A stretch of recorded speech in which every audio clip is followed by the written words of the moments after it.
All right. Hello, hello, hello. Welcome. We are ready here on GM Balo to begin our amazing pirates.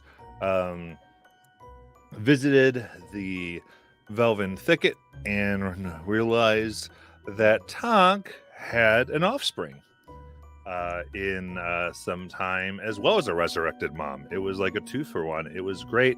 And we also got to meet Talon, who had come from the Shadowfell and arrived.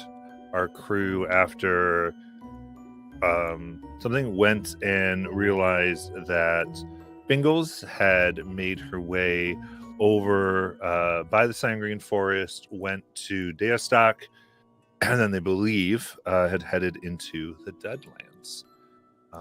And thusly, deciding that Deostock would probably be more of a distraction, directly headed to the barrier and have begun their jaunt inside and are in for about 2 days at this moment. They're on their second night, choosing not to use magical protection on the second night for sleeping. Has had Talon observe some interesting phenomena, as it seems that while sleeping, our heroes have begun to some energy seems to be going from them into a large energy source that expands all of the Deadlands, or at least seems to shine this purple light 24/7 of dim darkness around. This place is filled with dark grass and is just wrong in every possible way. They also are the few on Exandria who have gotten history of what supposedly happened the night the Deadlands was created or started. And with this history, they are hoping to find some hint. On Tonk's mind, seems to be mostly helping Bingle's Bink do whatever it is she came here to do. And thus, our crew is traversing this place. And we ended with Caldrum having the first night that he has ever not dreamed of Naylan, and finding himself reabsorbing that dream after moving a creature away. Finds himself now face to face with this thing made up of darkness, purple and red eyes, the mouth that possibly seeks to devour here. So, with that, currently, Caldrum is the only one awake, as I do believe Talon went down to start their trance. So, Yep. We're going to start with initiative for everybody.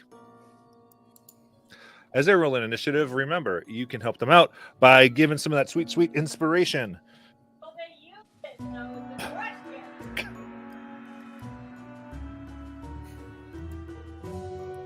They tend to...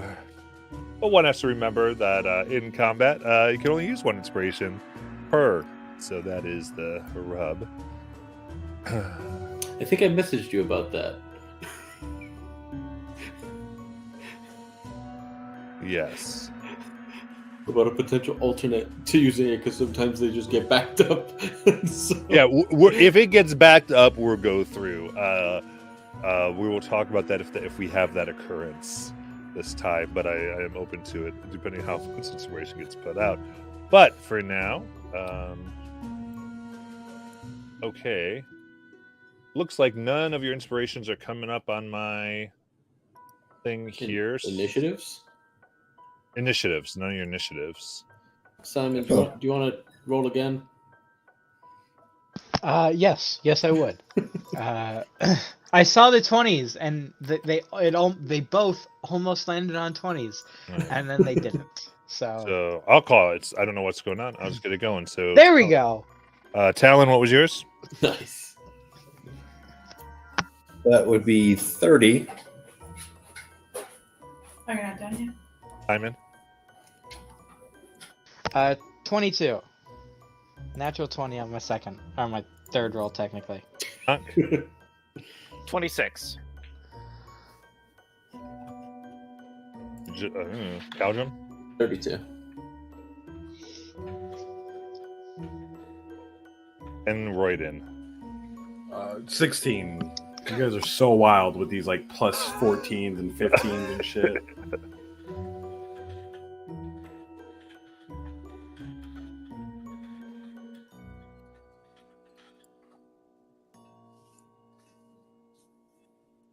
Perfect. All right. So, fortunate enough, we've got Caldron first.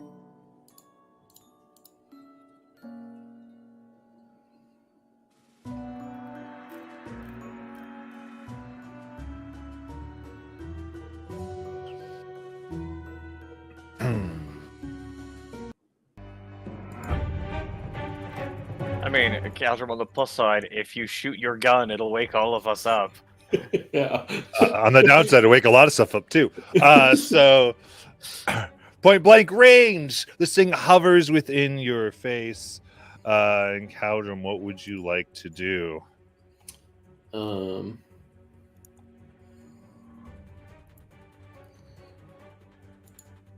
Because I also know that it would wake up a lot of stuff, and there was some things that we were actively avoiding, I will pull out the Alchemist Fire Thrower and shoot with that as I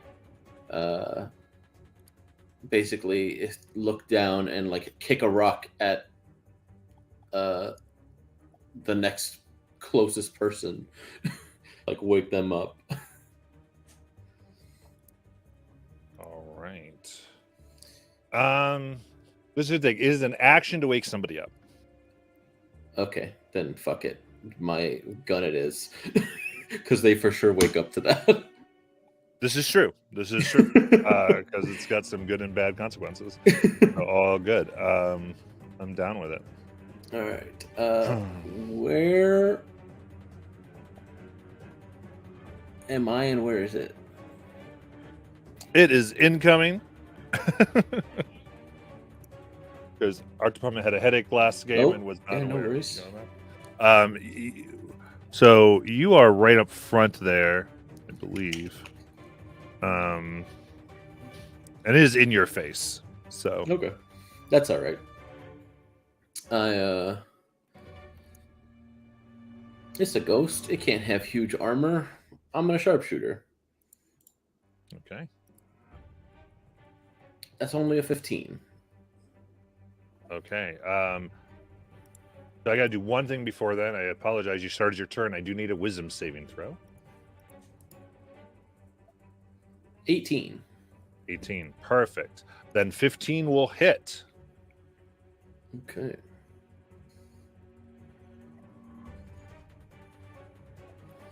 So that's 36 magical piercing, and I'm assuming it's undead. It is not. It is not undead. Interesting. But the loud blast of convergence hopefully wakes everybody else up. And I will take another shot. Let's burn a grit for Deadeye. All right. Well, that's a natural 20. So Nice. 54 plus the piercer one. I'm gonna re-roll that one with piercer's other effect. So an extra 3, so 57 magical piercing, and it needs to make a dex save, DC 17.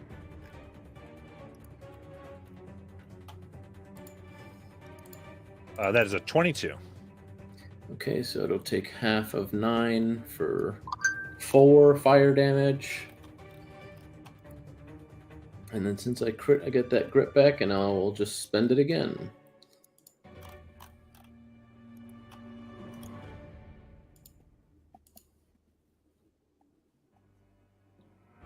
All right, 23 for 32 magical piercing. Okay. Gun is going off. Boom. And with that, it just remains still for a moment before there is an explosion of energy as what's left of it seems to rocket towards that large energy circle in the sky from all your deals. The rest of you are awake, having been woken by gunshots within 10 feet of you. Ears ringing. Yeah. Whoa. Okay. So, Talon, it is your turn. How many? Is it Talon or Talon? It's Talon. Talon, thank you. As So, in Talon, give me a perception check.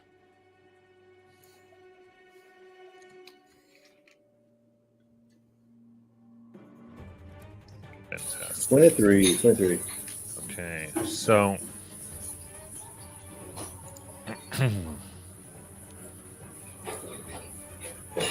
so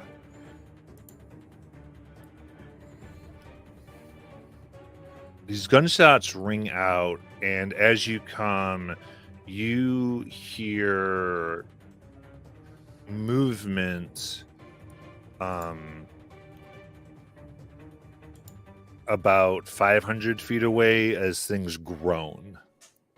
Like kind of the idea of air is moving past long forgotten and unused vocal cords and making this groan.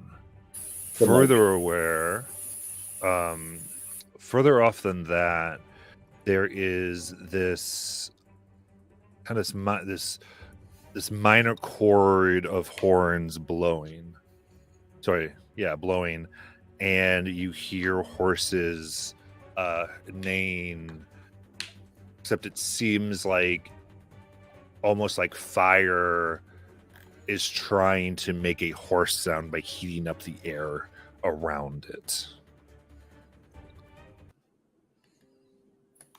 Is it clear what direction these sounds are coming from, or is it just all around us? And also, how far, if possible? Distance is going to be hard, but Okay. the horns are coming from more in the city, towards city side, that you were able to observe a bit. The groanings are more to the side and behind. And there are other sounds mixed in. This has been like an announcement of your presence. Up until this point, you have been stealthy and hidden, making nary a sound. And now this has happened. I will look around to the group and say, we've been noticed. Is it time to go? Can we go?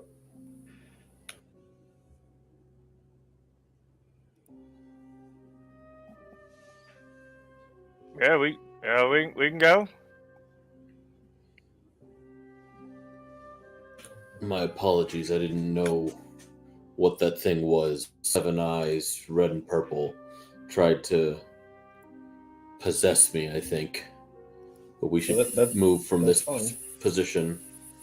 Which is, just to be clear, possession bad in general, like not just living things, but almost living things. Yeah, we should get the hell out for sure.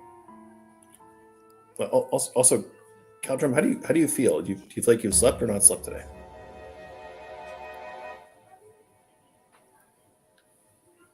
I could use another couple hours. So in the middle of the night, there was some like drabbling, something pulled energy from most of your head towards that big purple orb in the sky. There's some drawing of energy. So if you're not sleeping, that may explain it.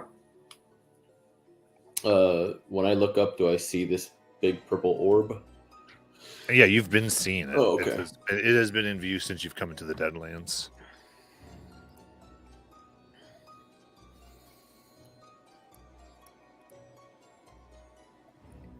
Royd and Tonk, maybe one of you can put up the veil to hide us more effectively. Do we want to move a little bit first, or do we want to be caught here?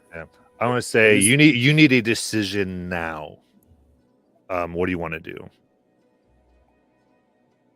The party, all of you are hearing this. You gotta make a plan here. Let's move. Yeah. Okay. All right, someone doing pass without trace. Don't Or have not. any more. All right. In that case, this will be raw stealth. So before we go, you could have taken a short rest, but I don't believe anyone could have taken a long rest.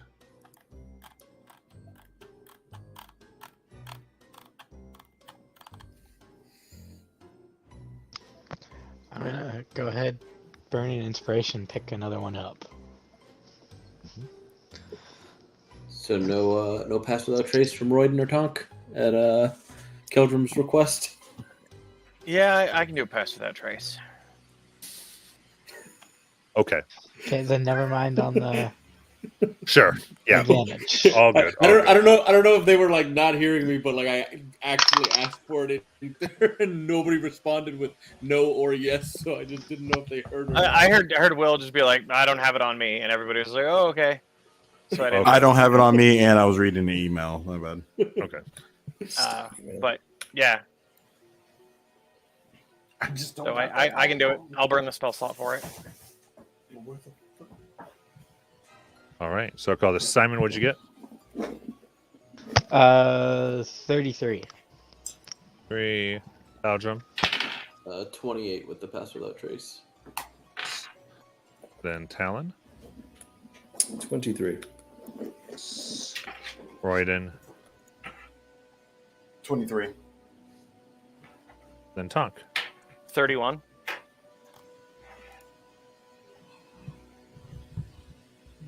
Okay. That as a group you passed the 25 threshold here. So this is because it's a very active search.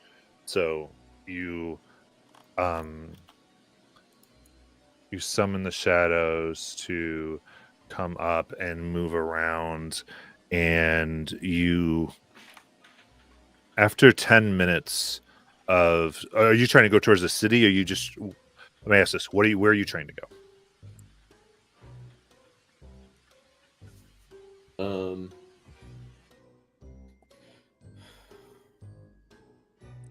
I mean, I think we want to move towards the city, but Yeah, maybe not because in a straight line towards the city. Yeah, that was my thought also, because like they're coming out thinking that there's something here, and now we might actually have a chance to be able to sneak in potentially while they're out here searching. Lies on that possibly. All right. So you're moving essentially a little zigzag, trying to go around the city, keeping away from the main gates, and you're all very experienced. So you've seen search patterns, you've seen how people come out, and you're avoiding the logical routes here. And thundering on steeds of black and oily skeletons, you see these full-plated individuals. They are riding full tilt around, looking, searching. You sort of see back where you came from. You can perceive the ground beneath where you slept is undulating and moving. There seems to be growth that looks a little too arm-like for your taste, kind of coming around it. Much slower search, trying to find what was here.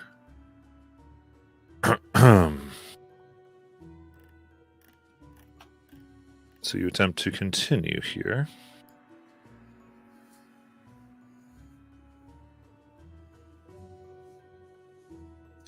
And so what you'd like to do, it sounds like, do you want to try to pass through the city gates? So what we heard previously was that there was a burial ground, a market square, and an arena that we should be interested in. Those would all be inside the town, right? Yeah. I mean, if we can slip past now and find a nice place inside the walls, it wouldn't be terrible.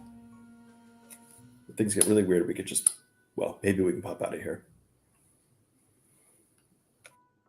I don't think we can pop out. We've been told that teleportation is funky in here. But like from place to place in not here versus possible at here to all. out. Okay, I mean, I'm not gonna waste the effort to try if that's the case.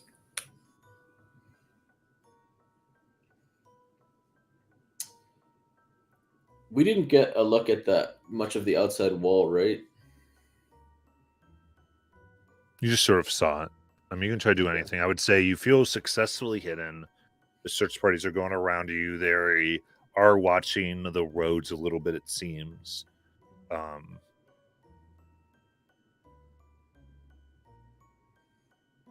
As you get closer to the walls here,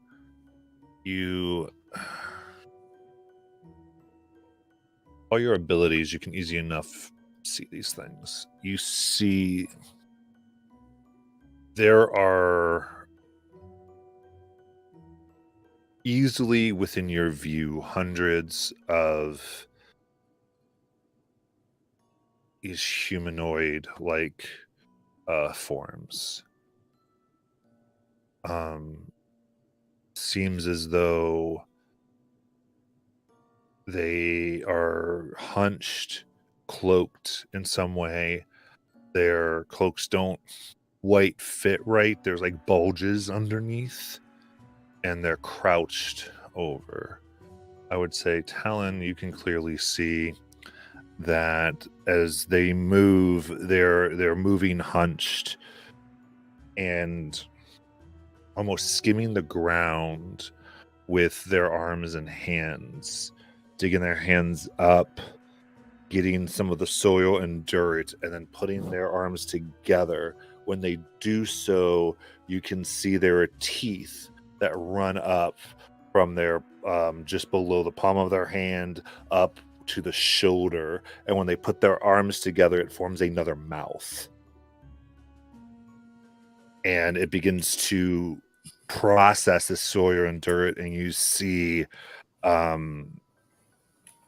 the dirt kind of wiggles and screams as it seems to pass through, and the teeth process.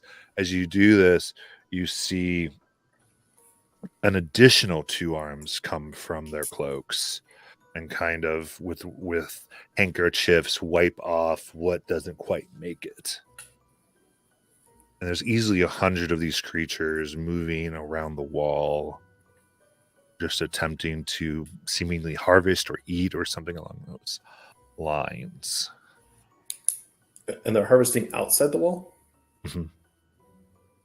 So I mean, having grown up in the Shadowfell, these are not ghouls, these are not typical undead, these are some strange abomination beyond all that, right? Yes. Even the stream creature, these are beyond. These, the best way to say is like, I would say the idea like you're seeing like super evolved forms of undead, highly advanced.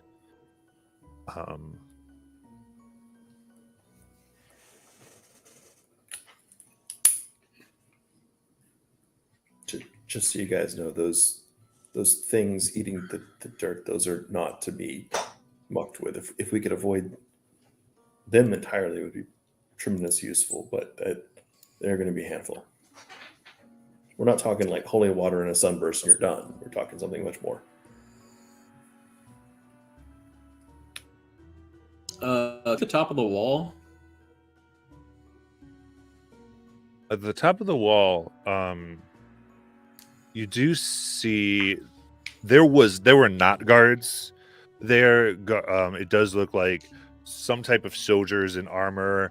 I would say from this distance, it's really hard to see what type of creatures in the armor, but they are enough where armor fits them.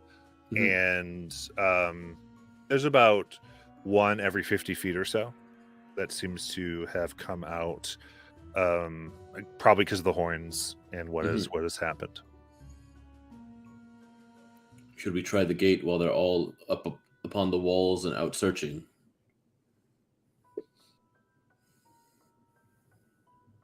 Tonk, do you think it would work?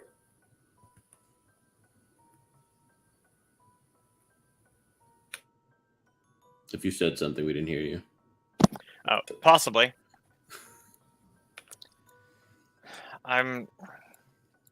This is not. These are not things I'm particularly familiar with.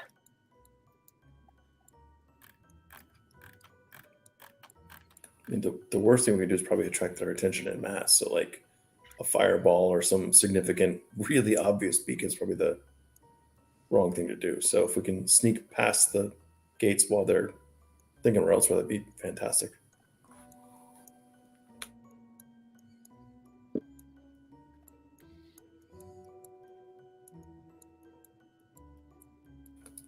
Royden, what are your thoughts? You seem to know at least sneaking.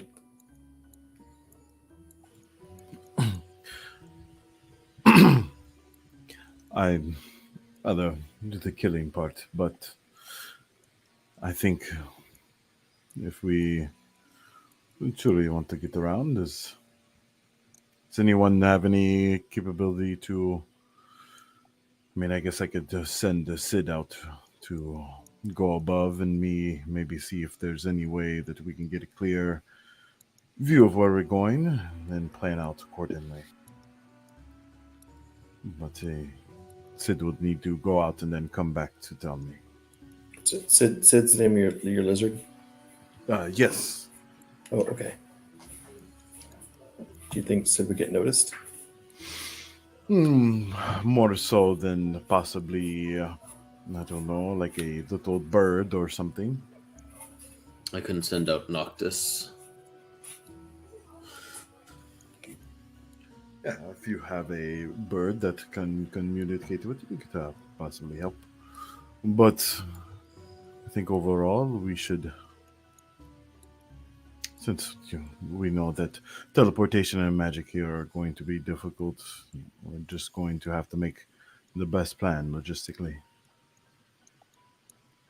with as much information as we can gather. Yes, but we don't want to be out in the open for too much longer. So as much as information would be helpful, I don't know that we can spend as much time as we'd like to gather it all. Am I able to pull Noctis out of the little demiplane that I normally keep him in? Yeah. Okay. So I pull him out. I will be blind and deafened while looking through his eyes. I will, I guess, narrate quietly as to what I see. Should I scout out the passage from the gate?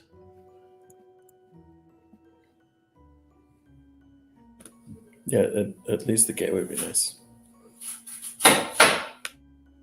So I telepathically tell Noctis to go check the area around and then try to get a visual on what were the 3 places that we were looking for as places of interest again? I forget.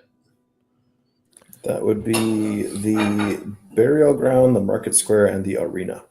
Okay, so keeping an eye out for those 3 things.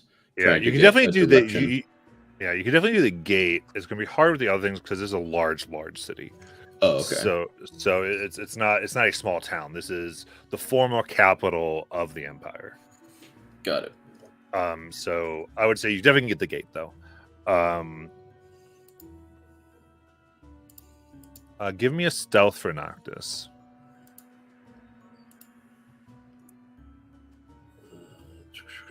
Yeah, I'll use it for that. Might as well.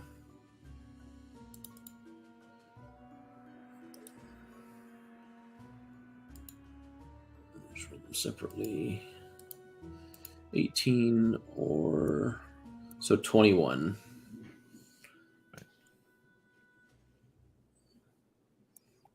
Check that.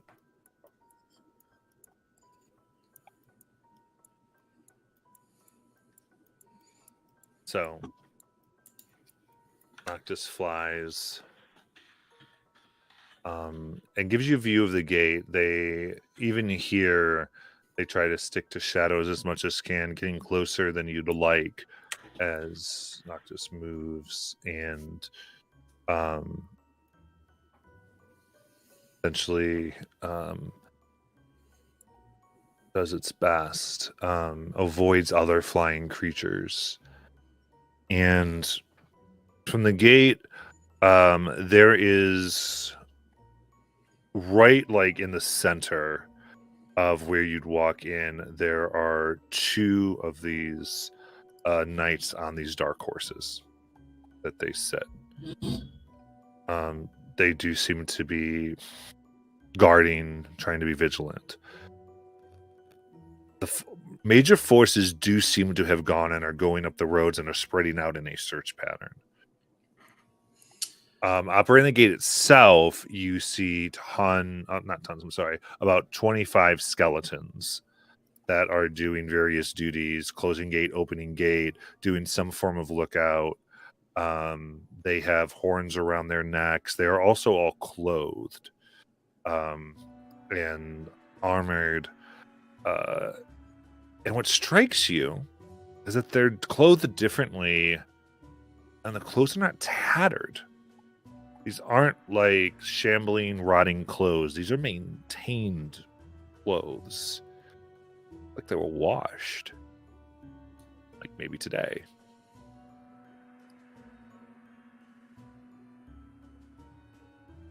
So as I'm narrating that out, I come back into my eyes and ears. With the gate being watched, maybe we have a better chance of getting past one of the skeletons on the walls. You said they were spaced about 50 feet apart?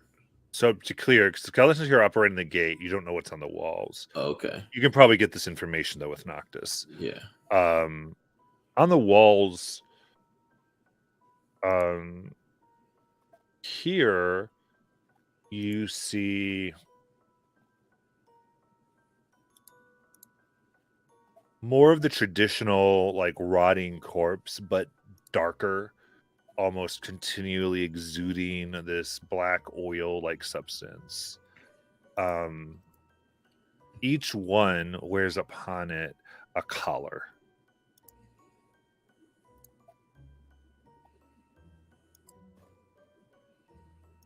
Seems to be almost iron with some hints of silver dressing that wrap around spikes, and some of the spikes seem to dig in past and have intertwined with their matter.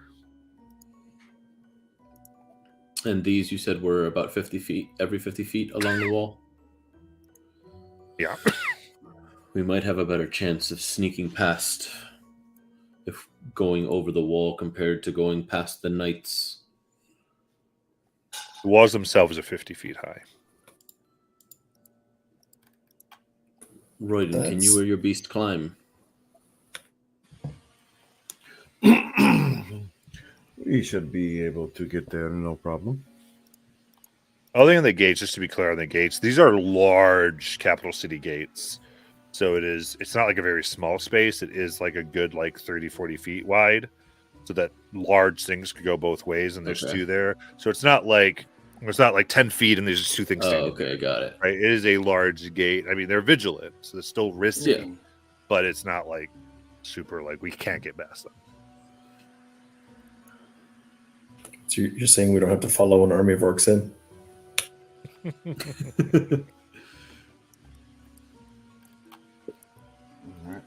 Well, if we want to get if you've seen a clear way up the gate there, let's take it. And what he does is he just gives Sid a rope that Sid will keep in its mouth and fly up to the top.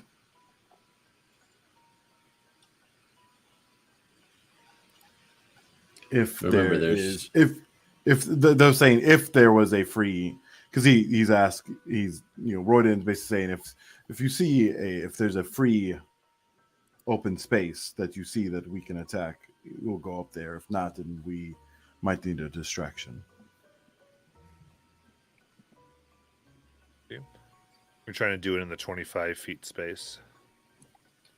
Right. If I can. This is going to be a tough stealth check for Dragon. No problem. Let me see actually if there's something else I can do real quick. Before I.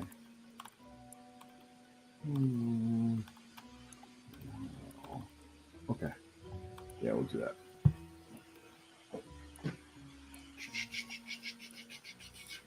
I'll take a 2 for 1, 2, 3. Say stop the dexterity. Okay, just make sure. And the pass without trace still is around or no? Not the dragon's leaving the 30 foot of the caster. Right.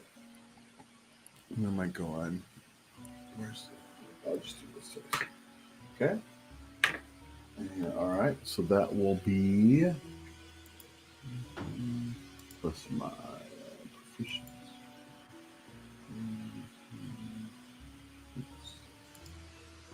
Is 20 of the dirty assortment.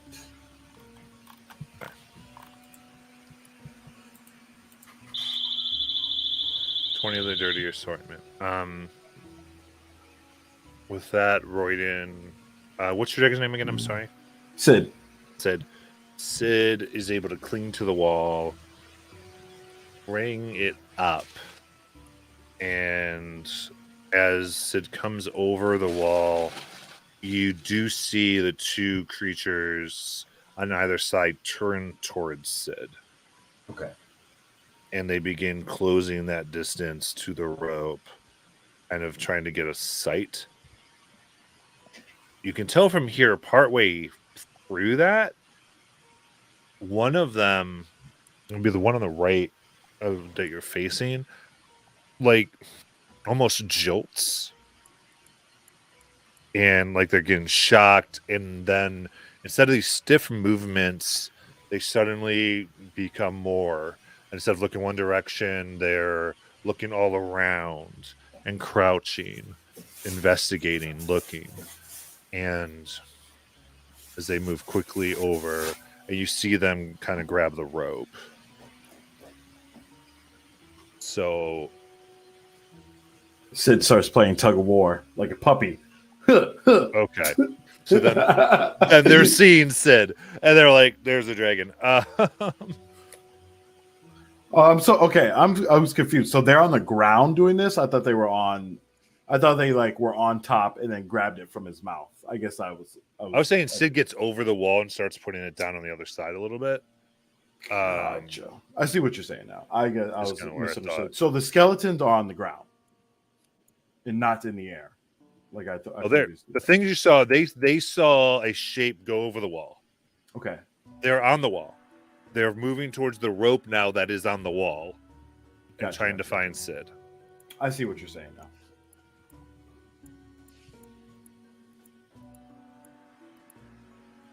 So if he's not going to tug on it, I will say, go ahead and give me another stealth check just to hide.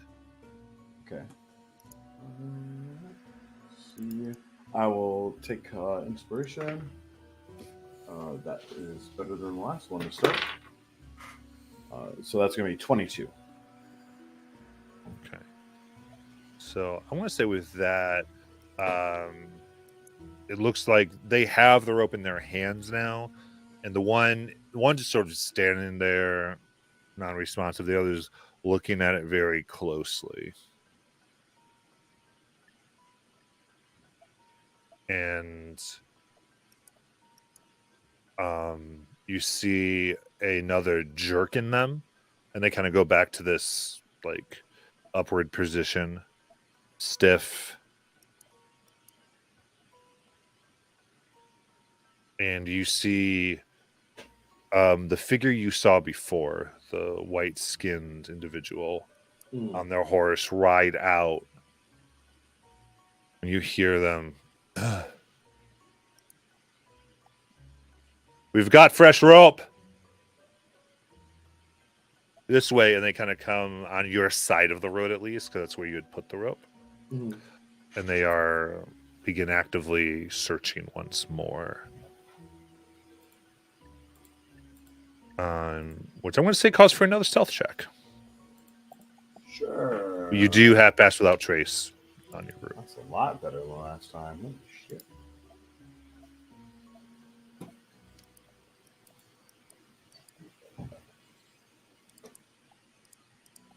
I see a Keldrum at 34 or 44, I guess, right? Yeah. Oof.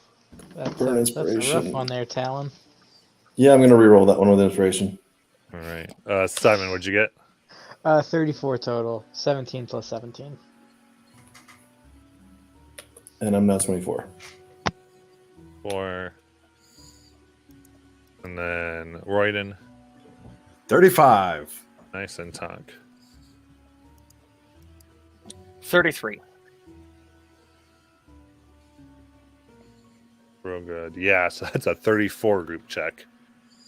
I think I beat Jajal's stealth check from when he was on the Kestrel solo with the kids in Potani. Nice. So you move. You're able to move out of the. You move again, avoiding the detection here, and the search pattern that sort of erupts. I would say you're beginning to run out of space.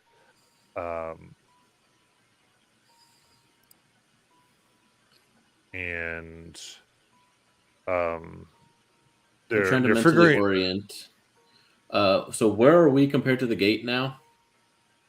Like, is it left of us or right of us? It is left, Okay. but you are avoiding detection right now. Hmm.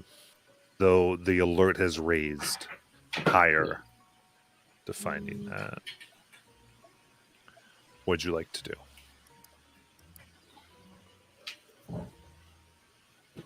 Tonk, you said this was your forte, guerrilla tactics. How do we get in?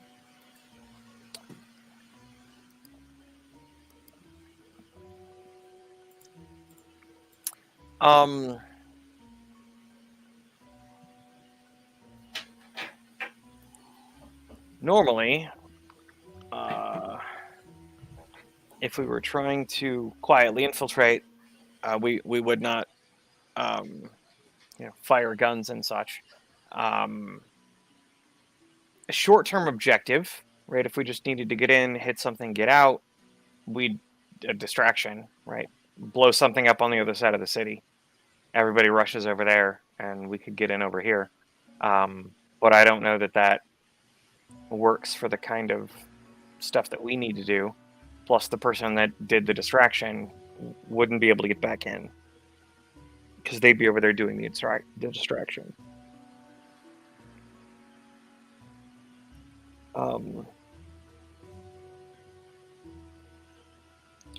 Art.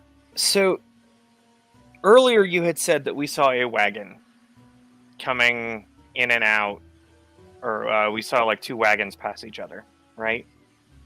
Mm-hmm. And these are like city gates. Yes.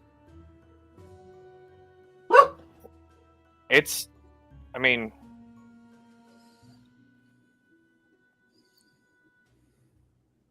going up over the wall, anything that goes up over the wall is not supposed to be up over the wall. So if they find a rope, that's enough to call a search. This might be a matter of us having to be a little patient and sneak in with other things that are going in.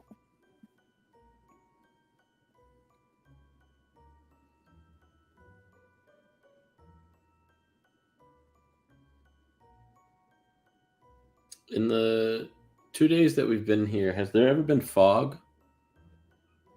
Not that you've seen. Okay.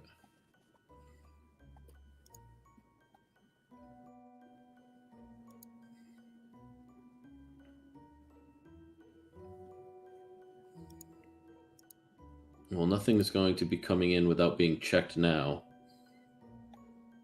So do we backtrack for the time being, allow the alarms to reset, so to speak, and we try again in a day or so, once we can potentially either hijack a wagon, as we saw there were some, or sneak onto one. Yeah. Can we afford to do that though? I mean, the last time we tried to rest for the night is kind of the reason why we're in this situation right now. Well, I mean, magical. I'll do the tiny hut again because I think that was. There's a cost. There's a consequence to doing that, but at least we weren't getting attacked in our sleep. So should we back up from the city for the time being? So I don't see us being able to safely stay by the walls. Yeah, that'd probably be a good idea. And there's no water or anything, like there's no flowing rivers around this city or anything like that. So, I would say within your search here, you can easy enough get that information. There is you do see where there would be essentially an outflow of sewage that comes out open, and there is like a little bit of inflow water that is made here. So yeah, there is like a system by that. It does looking at you, it appears to be graded. Okay, so but we can go if we can get it open, we can go through the sewage system possibly. So I was either thinking about going through maybe usually big cities have a water or river that flows through, or a big city like this possibly wells or sewers. Mhm. So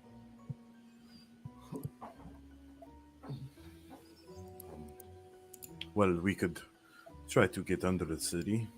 If we can't go under and we can't go through it, why not go under it? At least that's what the children's rhyme says. Well, on the bright side, they don't seem to be normal undead, but undead don't actually shit or drink water much, so it should be clean. For the most part. Besides whoever else decided to take refuge. I'm still super confused as to why all of these undead-looking things are behaving so strangely. Like, undead don't wash, they don't need to, they don't smell, they cannot smell, they definitely smell, that's for damn sure. Like, why are they acting so human when they're clearly not? Well, maybe it's only our perspective. Maybe they're made to appear that way, or they're advanced undead, I guess, which is even worse. What do you mean appear that way? Like, maybe we're undead and they're alive? What does that mean? And I mean, maybe What if- it's some. What if some of them are being driven? In what manner? Well, Caldrum, you said the ones up on the wall, they were blank and just standing there, doing what skeletons do. But then there was some sort of jolt, and they started acting more human. They leaned over, they investigated things, they looked around. And then when they were done, there was a jolt, and they went back to being the undead that we expect undead to be. What if, for that period of time, that undead was being driven? In manner that I control Noctis at times. Potentially even Or more guide directly Noctis. than that.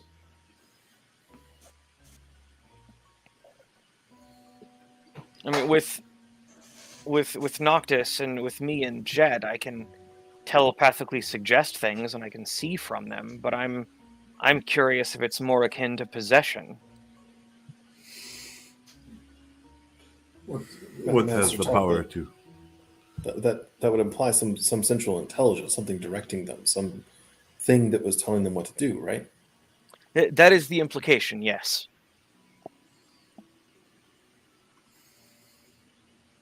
Like some kind of big brain giving the orders. some old and ancient brain. It's afraid. No, sorry.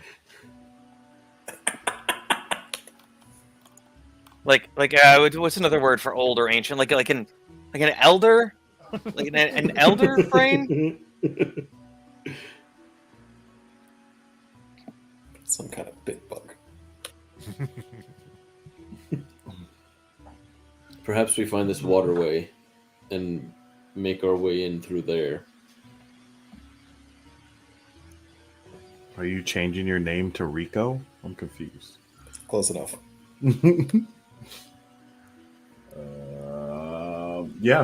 So I don't think I have anything. I'm trying to see if I have anything that can open up a great.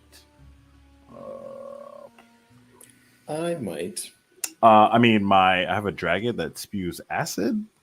Simon has muscles. Yeah, that too. Yeah, take that thing off there, big boy. But we gotta find the waterway first. If it's like a heavy waterway system, I will. Do I have it? I do. I will cast a spell, and we all can Find this waterway. Because I was suggesting we look for one. Like we were told, there is one, but I don't know if we're there yet. So that's what I'm asking. Right, we can certainly go around the edge of the wall. Yeah, I am saying that in your scouting In the and hide, having okay. to move around, I am saying you have seen Okay. this. Just trying to. Yeah. Okay, So- cool. Thank you. Want to find that grate. If there even is a grate, maybe it's just a hole under the wall, for all we know. Perfect. Yes. So Yeah, just in case you guys can all breathe water now. boom. All right, this is gonna be a little easier, but there's some potential for failure. So give me another stealth check, please. Trying to get up to this waterway.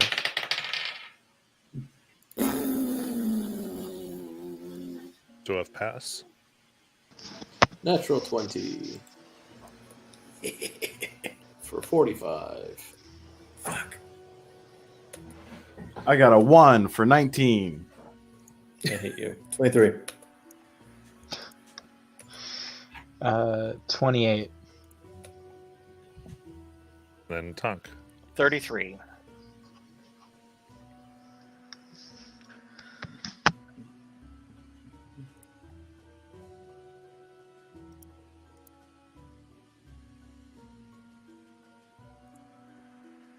That makes it. That actually was really close. But you do it. So, very carefully, you find yourselves pausing, waiting for these creatures that Talon has seen. Moving through the muck. There's actually more of them near the sewer area that are making this whatever this liquid is. It is black, and filled with debris, and it itself kind of screams and wails in pain as they are passing their toothed-mouthed arms through it.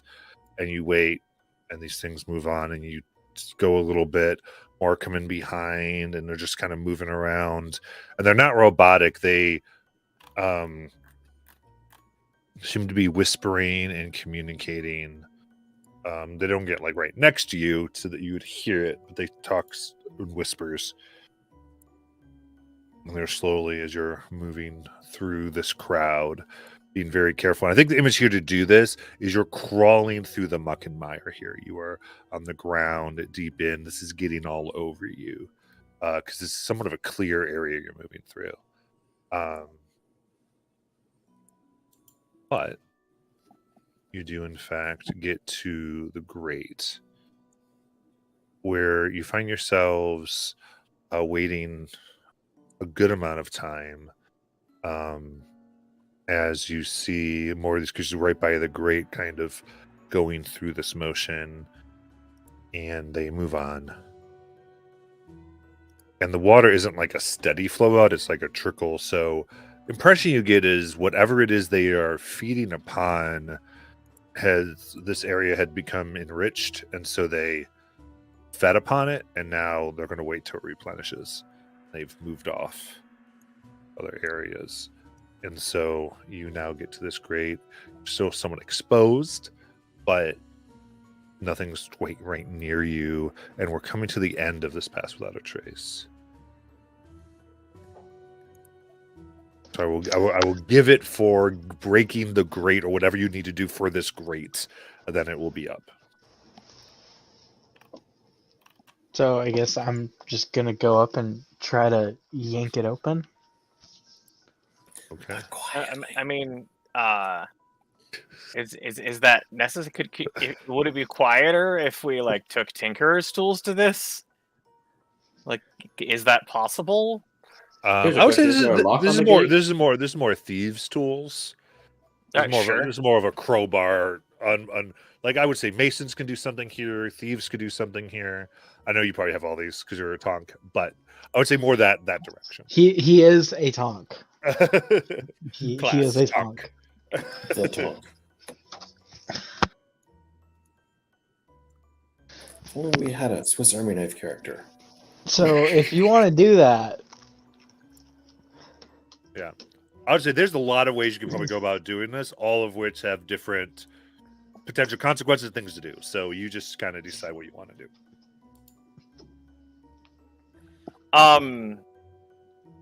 The reason I was thinking Tinker's tools is like, I don't know if this thing like had hinges or something like that to work or Yeah, whatever. there's no hinges. This isn't really meant to come open. Okay. So then I'll use Thieves' Tools. And I'm gonna roll a nat 20 for 42. Absolutely. I'm hearing the god slow clap right now. Give me a stealth check. It's really low, so you don't want that one. That's basically your only deal here.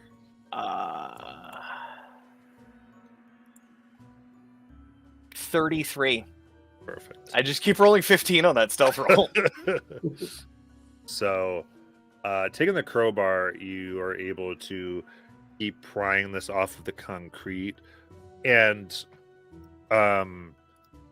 again, same sort of deal here, where it is maintained masonry that you are dealing with. If you had to guess, possibly somebody has done this before, but it has been repaired. Tonk, you even see evidence because you recognize the difference between these two types of things. There's pieces of here that have had the mending spell cast on it magically. You go about it and begin taking it off. And I would say, just with your intelligence and everything, you get the sense that they don't find anyone. It would be logical for them to check the grate for any signs someone broke into it. So what you're saying is after we all go through it, I'm going to cast Mending on it again. You absolutely can do this. I just wanted to kind of give that to Tonk.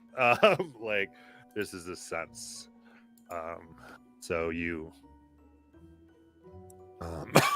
that you're able to cross over and I'll extend the magical stealth for mending if that's what you wish to do. And I'm good with the crowbarring, having the end of mending it in mind to have done it appropriately. So you make basically just enough space for most of you to squeeze tightly through. Simon, once they have that, you're able to kind of push the grate, hold it, and ease yourselves and essentially lock yourself in to the space.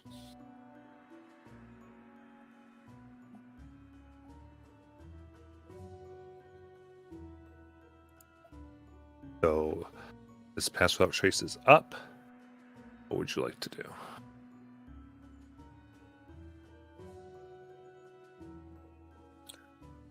Well, we're in. Should we find a place to rest for the time being?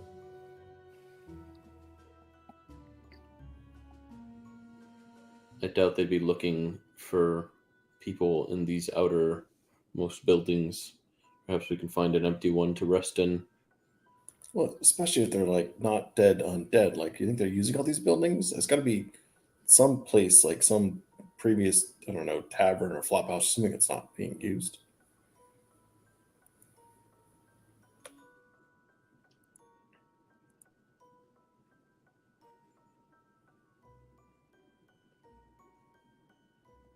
I'm gonna look around.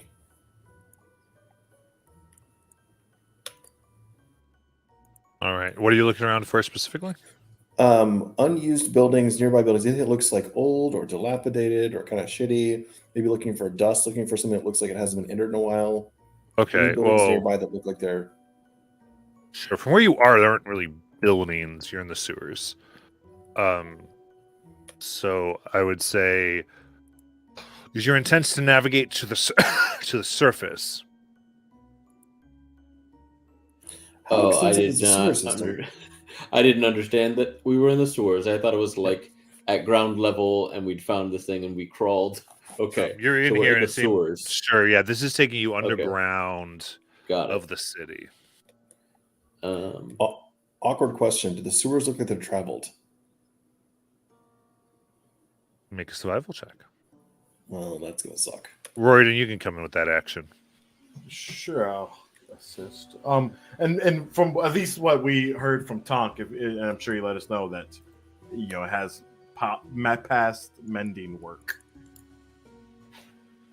At least that we see. Yeah. My 22. Okay. And Let's do this because I think going forward, be thinking what your characters are doing. I think the challenges ahead are things every character has room to excel at and to try to do, and so kind of be. And I think unless the character notes that, or assume that information is shared, we just don't have to keep saying, "Oh, did they tell us? Did they this? Did they this?" Makes sense. Kind of we can work here. The other thing I kind of want to say here is I am sensing the lack of Mal, and I did not know if somebody wanted to think about that and step into a somewhat role of directing or asking questions to the group, Okay. potentially. makes sense. So we're in the sewers. Royden just checked to see if this looks like it's been traveled frequently. Right. So Royden 22, you're able to see that there is travel here. And there's an amount of it that does not seem like they cover their steps. They just simply go back and forth. You're able to see this, but you're able to see that there's another type that looks like it gets covered up, as though a group of people actively hide when they travel. Yeah, I'll tell my group to probably follow these tracks. As they probably have a better idea and sense of the path that doesn't want to be followed. And I won't, since we have Path Without Trace and we won't create tracks. We don't have that currently, unless you're putting we it back don't. up. It It ran just- out as we got I'll into put the it. gate. I'll put it back up. Okay. Wait, hold on. Um, Okay, water breathing is not concentration, so I will put it up. Oh, I thought you didn't have it. No, I have it. I wasn't looking at third level because I thought it was a third level. Oh, so. okay. Okay, so Pass Without Trace back up. Very good. The different footsteps that Royden is seeing, is there a difference in like what kind of footwear they're wearing, like how deep the depressions are? Is there any way for him to determine like, okay, this is skeletons that were kind of coming through here versus, oh, this might have been like a living humanoid because it's like significantly more weight on it from muscle mass. Sure. I will allow Royden another check. The DC here is 25 to try to get that level of information. Ooh, baby, this is going to be Guidance. toughy. Oh, thanks. Nice. Oh my gosh. Don't say 24. Hold on. Okay, and then now a D4. Oh shit, buddy. Oh shit, buddy. Oh no. That's a Flash? 22. It's a 22 again. 22. Flash? Yeah, I can flash. Very cool. So with Tonk helping you, yeah, the ones that are hidden have the weight distributed unevenly among the footsteps, as those who are using their muscle mass to sneak what you'd find in intelligent type creatures with uplifted weight patterns. Those from the ones that have been hidden.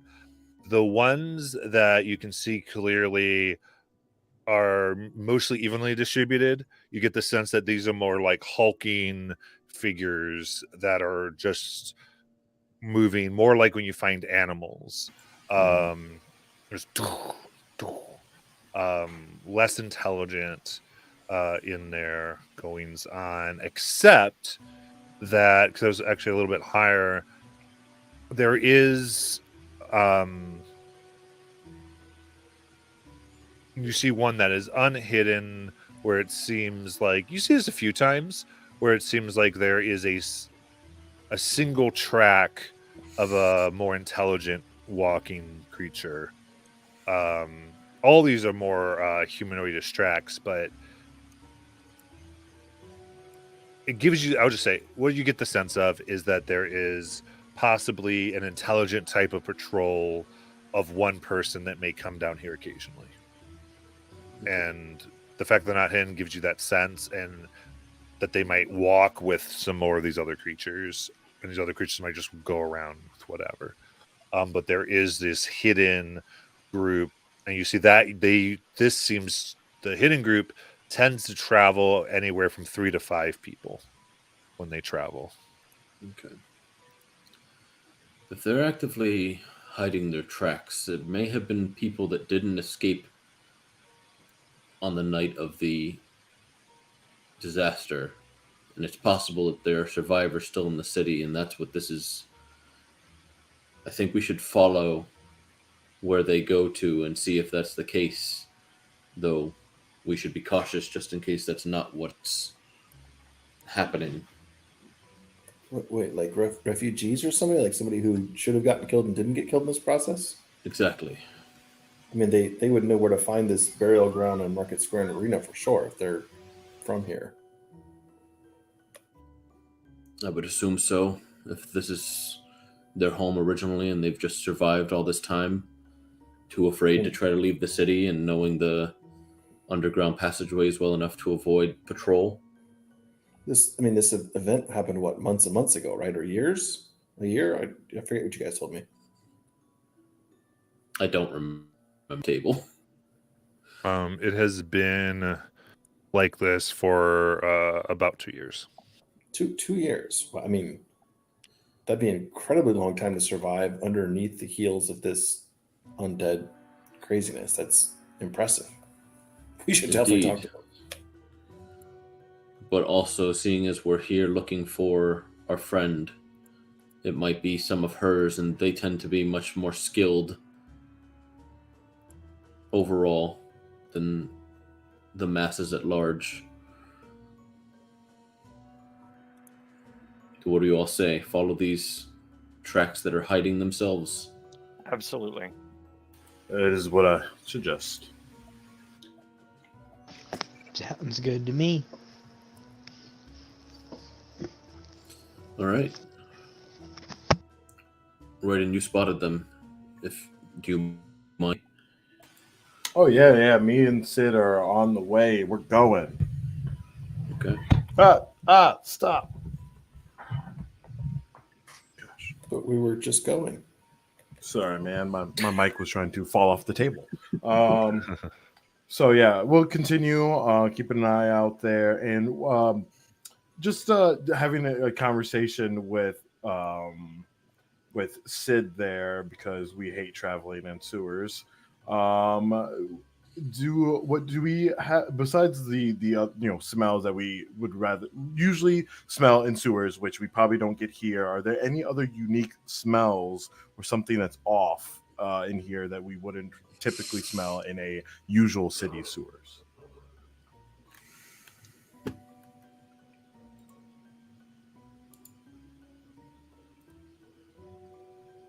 There's the normal like floral rot that is here. That's heavy.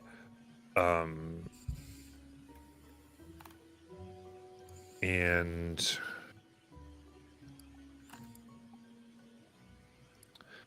there is a smell that you can't place that is unpleasant. It's interesting because it's similar to feces and what you normally smell in a sewer, but it's off. Right. But no, you've not smelled it before, and just with your heightened survival senses, you know it is a different thing, but you're not sure of what. Does anyone smell that faint smell of like diet shit? You're not wrong. Roden, have you ever considered poetry as a backup profession? Well, my wife, bless her heart, she always thought I would be better at home on writing in books than being out and playing with my swords, as she would say. But I'm a man of adventure, and you can't tell stories without experiencing them. Does it smell anything like Jajol's poisonous plants?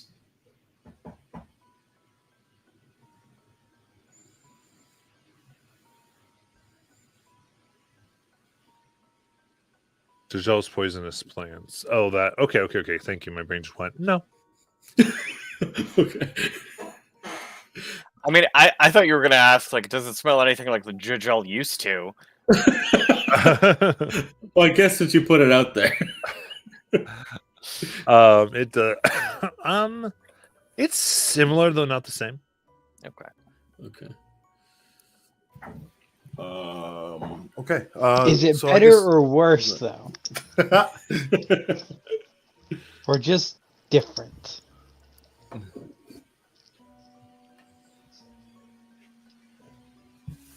It's like asking like different farts from These different people. Yeah. the sewers that we're in, that we're traveling, have there been like a ton of like breaks and like other pathways, or has it been fairly like singular? This is a kind of maze of tunnels of Okay. of a sewer. You're telling me you're trying to follow a very specific path. Yeah. So because of that, and because of the checks you've made, you're probably just going to follow this path, and we're not going to navigate other things necessarily. All right. No, Well, we we're did not see leaving tracks specifically because of the Pass Without Trace. Right. Perfect. In that case, you did pass without trace up. Okay. Okay. Can I look around for, because there's people traveling, I want to look around to see if there's any kind of like symbols on the walls, kind of like it might be considered thieves' cant, or like some kind of symbolage to like kind of let people know that, hey, this is the way type deal. But, like, I don't know thieves' cant, Do we but that's see any the only way Thieves that I Guild could signal symbols? like express it. Correct. I understand what you're trying to go for. Yeah, make a perception check. I'm gonna use the inspiration. Might as well. The two diamonds with the circle in the middle, and 23. You do start to see at different intersections some symbols that have been carved in almost like scratches.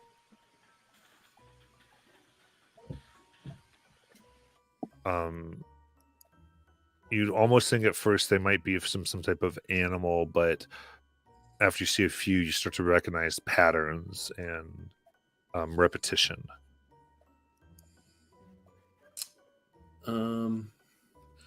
Yeah, I want to just continue to like make a note of that and see if like we can't figure that out as we're spotting more of them following these tracks. Just because if it is Thieves' Cant, I don't know if anybody here besides maybe Jajal might know it. And if it's not, then I want to see if we can't break the cipher.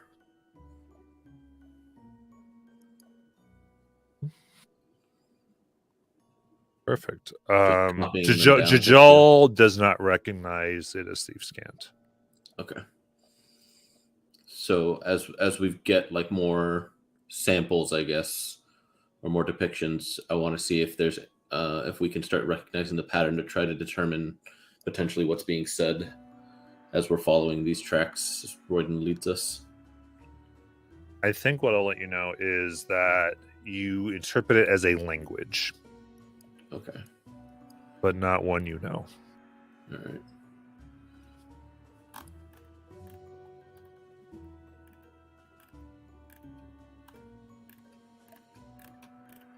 And it doesn't look arcane, right? It's just a written language. Yeah, what I'll say is this is a written language. That I'm not. That no one seems to know. The only one I thought might know is Tonk, and I don't see it listed on their languages.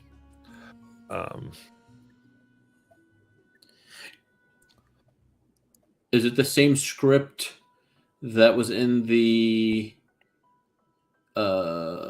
pyramid? No. Okay. Then yeah, just continue following Royden along the way. Tonk, you didn't have a quick way to comprehend languages, right? That was that you would ritual cast it. I might. I didn't remember if anybody had like a helm of comprehend languages or not. I totally skipped that day in class. Totally.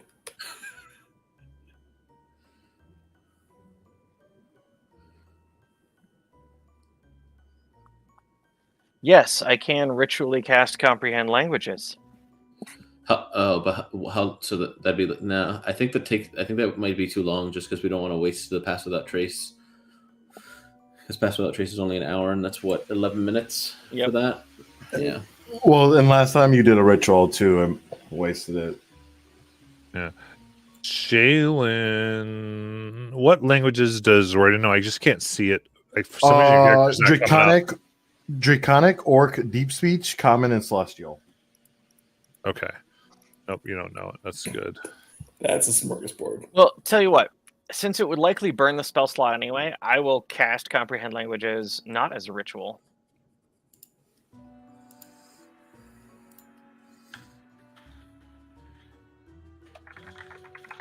Perfect.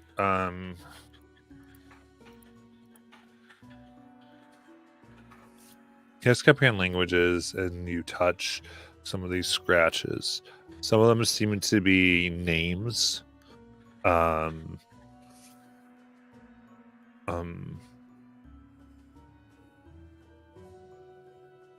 across as Rotbearer, Muck Sneaker.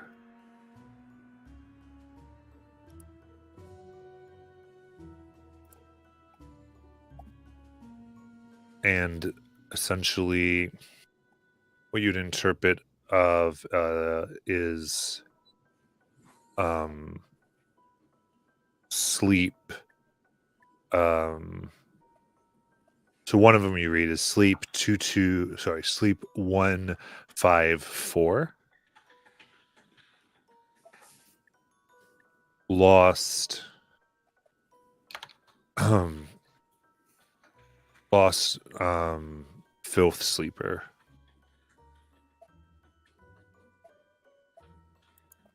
Found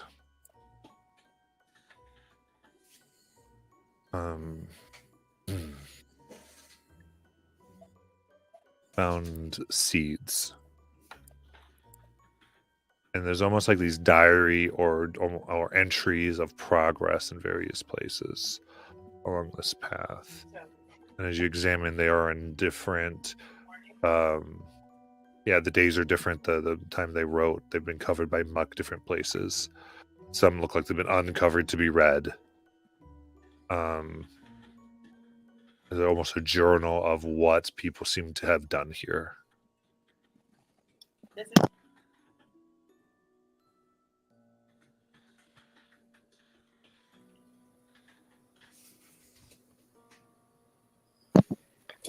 Are these names of the undead? From what I saw through Noctis, could those descriptions apply to some of the creatures I saw? Like, do any of them make sense? Not really. Okay. And they also don't sound like street names, so it's not like we've got like an atlas underneath the ground for what's above. It's more like a journal or a diary of some kind. Are they code names? Do we need code names now? You're gonna be Duchess, for damn sure. Why? Long story.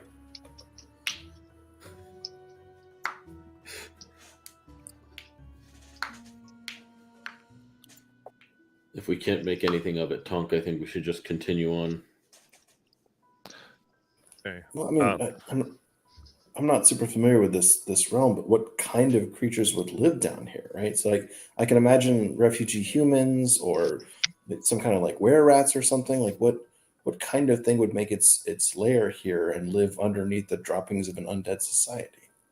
Well, hold on. Let me go back to what was written. There was something about like lost something, found something else. Like, it was basically lost in a given name, and then was found like seed. Another thing is found meat.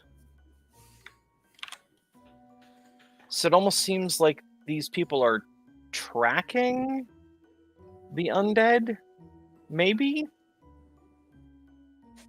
Like if these are names of the undead, right? Like I lost what I was trying to find, found other things, maybe. Is that the impression I might get from this? I think that's a logical impression.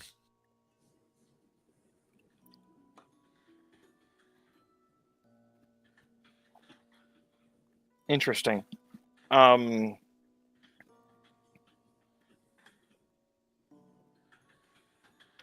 So as we sort of look at these trails that are the hidden trails,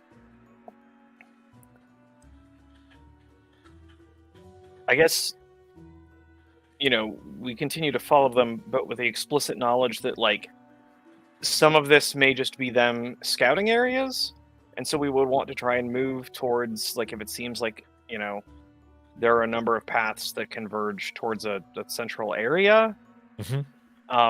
As opposed to like just following one of these trails out to some random point, if they're trying to track stuff, Absolutely.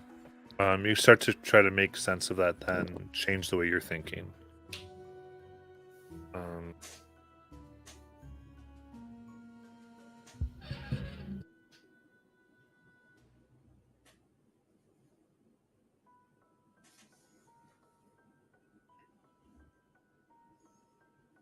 Moving that direction. Also, for the record, here in the world of underground named undead,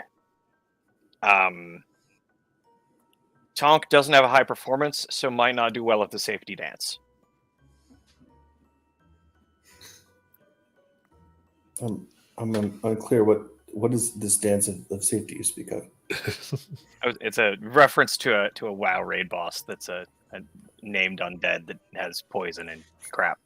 It's just a reference to the old WoW days. That's all. Yep, I knew you were talking about Hannon. I know. Master Tonk, See, I thought you were talking about the song, The Safety Dance. What sort of is?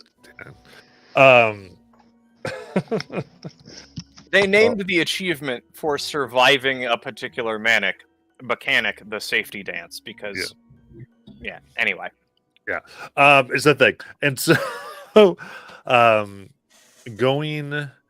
following these patterns in the way that you are now trying to look at it. You continue, and you can't help but notice that the smell becomes lessened as you're getting here. The level is slightly lower, not dry, but just it seems like it's gone from nearly unbearable to bearable.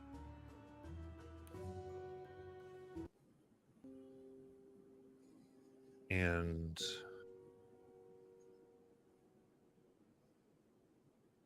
following these paths, you soon come to more of a round crossway where there's a open area around 20 feet wide that then goes off in different directions. In this area, you see a large, shambling, would think creature. The collars, but they do not shamble. They look like a very enlarged version of what you saw on the castle walls.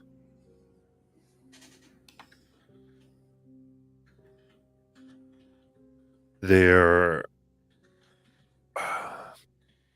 looking at and kind of crouched down towards these cages that seem to be almost this hardened muck. And Tonk, from your eyes, and Kaldrum, actually, both of you, this almost looks like a type of metal that was instantly hardened in like a liquid form, is the best impression. Almost like flash forged.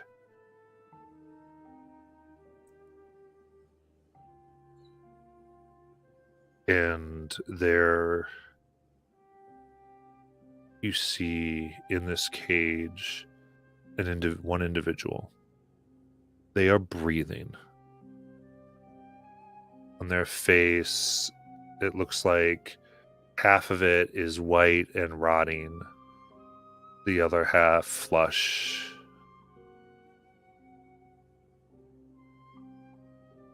With signs of life. And they sit. They are naked. All of what they have has been thrown, dispersed throughout the room. Some of it torn as if they were stripped and then maybe surged. Do we recognize the person? Not recognize them. They are male. Their skin has a purple pallor to it, similar to the light above that you saw.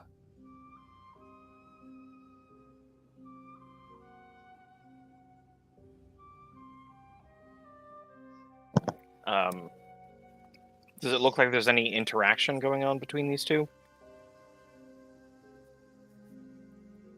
Listening, you can hear this creature speaking in common, though the speech is very clearly some type of magic is. I think from this magic, you're gonna actually get exactly what's happening here. There seems to be a combination of things like Mage Hand and Gust of Wind magic that is being used to operate the chest and vocal cords of this creature in order to produce language. As it is. Where? You must tell us where. We'll let you and 3 of your choice leave. Tell us where. and the individual does not move, does not respond, simply stares at the ground.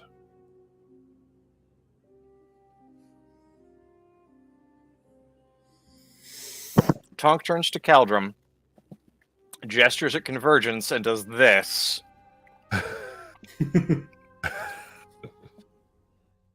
And but we need to deal with this problem. Okay. I pull out the Alchemist Fire Thrower. Talon waves his hands frantically, like pointing his ears, like this is going to be freaking loud. I shake my head, no. And I point to Convergence. And I just, like, am looking around the side. Matt, Yes. I do want to ask this question. Yeah. Above board, out Oops. of character, just so that we're all on the same page, Mm-hmm. right? We have fought nasty things before, right? We have taken down some rather powerful, rather nasty undead and non-undead creatures.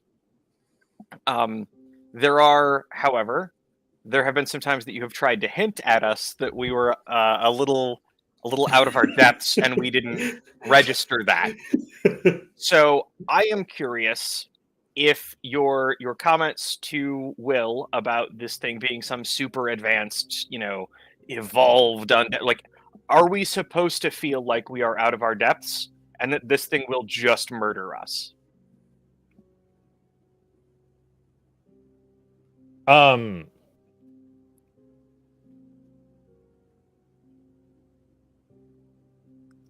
Like are we 5 level 4s getting ready to charge? Yeah, this right. CR30? No, you're not that. I will just say that things here are dangerous, and the majority of things here have potential to do more long-lasting consequences than damage.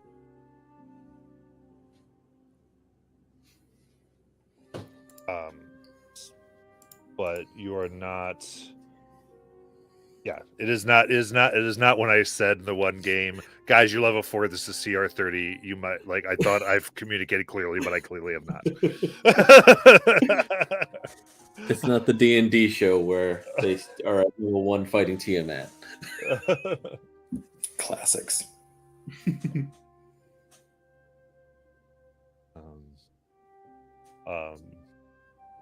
But again, dice are dice and things happen. Yeah. So I don't know what to say, but no. Sure. With the silence aura that Pass Without Trace provides, I just want to whisper to Tonk, do you want to set up a seed? Or should we just try to blitz this and you not waste the potential? I'll start with a seed.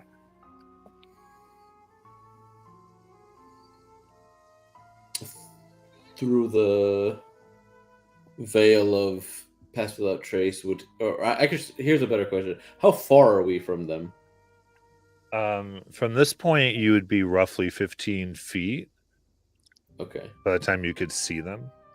So with There it the goes. aura going out to 30 feet from Royden, would Tonk be able to basically set up his seed and then we wait the 6 seconds to actually start the combat with it active? What I'll say is you may have a surprise round, Okay. but that is what you may have. That is the best way to do this. You have snuck here, but after that, you've attacked. Yeah. You've begun things Yeah. that have gone here. So that's up to you, Paul, then, if you want to, because I know a lot of times we're like, yeah, we'll start off with the seed, and then they're down before the seed ever hatches. I'm looking at some of these passive perception. I'm going to go ahead and say that you also think that this is not the only type of this creature in this area. Okay. But they are. You just get. It's like you get slight movement, senses. They're hidden. but you get sense that things are here. Okay. So this isn't like just 5v1.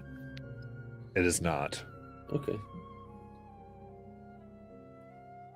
But you could just ignore it. Yeah, I don't know. We're gonna ignore unless that. unless the tracks lead through them. Do the tracks lead in a different direction? No, you have to go through this area. Okay. But- okay. And Okay. this is probably the group that we've been tracking, right? Because he said, "Tell us where," and then referenced, "We'll let 3 others of your choice Yeah. go." Like they've got a group imprisoned. Yeah. All right. I think y'all can have a think. We'll take our break, and we'll come back to this afterwards. Sounds good. Damn it! I hate thinking.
All right, all right. Here we go.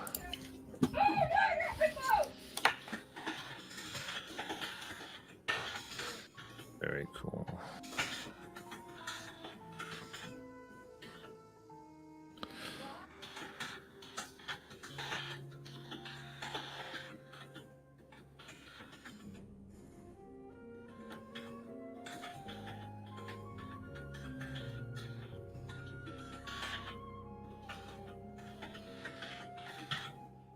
All right, as we start today, or this combat, let's go ahead and everyone can roll initiative.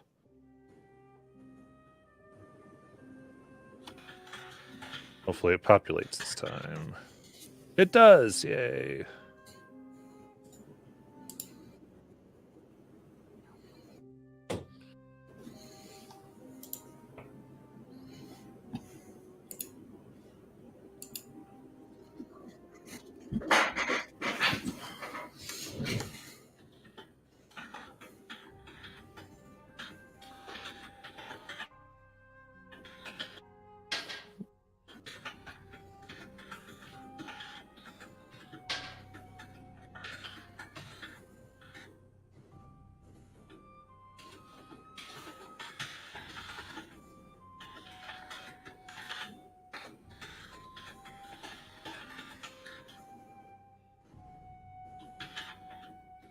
Okay, I see it.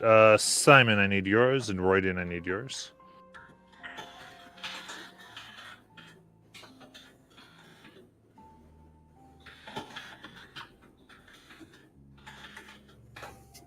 We here?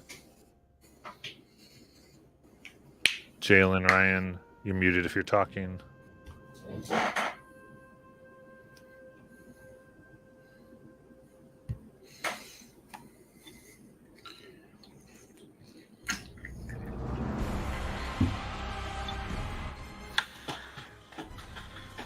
There we go. From creepy music to combat music. Yep. All right. They're not back yet. Need. I'm here. All right. Need initiative from both of you. So Jalen, I don't know what happened. Your character is unassigned in D&D Beyond. I think that's what the problem with yours is. So you need to go into the campaign and assign them. Yep. Back to I you. will do that for sure. That makes sense. Cool. Oh, your initiative popped up. And then Simon, I still need your initiative.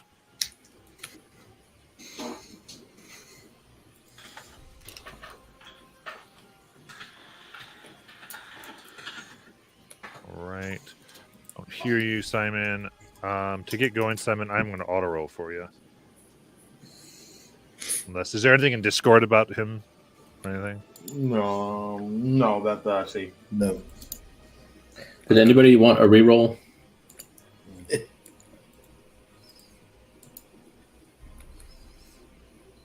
Simon's is pretty good. Okay. Yeah, if his is above 10, he doesn't reroll. Yeah. Royden, Tonk. I'm good. Okay. Yeah. It would help if I was in the right character. All right. Then, with initiative 34. The bad guy goes first. Just kidding. It's Calgon. All right. So the one that you are aware of in this scenario is that one. Okay. So, the one I have is the Alchemist Fire Thrower, since it just shoots out globules of the Alchemist Fire. I will burn a crit for Deadeye. It's not holding anything, right? That I can see? Correct. Alright, so Sharpshooter. Okay. 9. By the way, this is a surprise round, like I said. Oh, Tonk, I am letting you know right now, Tonk. These things are immune to poison. So, because they are undead, undead tend to be. Just That's fair. just want to. This would have been attacking from. Oh, they're surprised. Just want so to put that out these, there ahead these of are all time. at advantage. Correct. Okay, so I don't actually need to burn that. So the first one misses with a natural 1 and 2. Luckily, this isn't that kind of weapon. Second shot, 22. All right.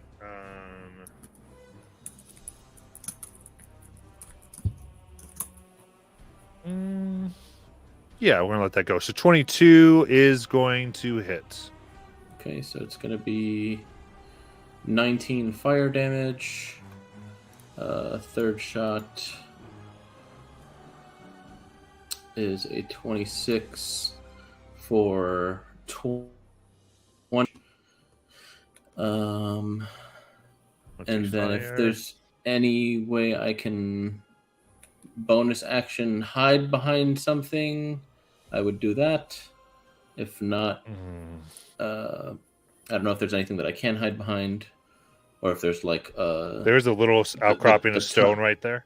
Okay, then yeah, if I'm allowed to hide behind that, I will attempt to do that as a bonus action. It's only an 18, unless Pass Without Trace is still up, which I don't know if Royden's cast anything concentration-wise yet. I mean, no. Okay, so then 28. And then since I hit this thing twice, it's going to... Hold on, I gotta find it. It's a huge block of text.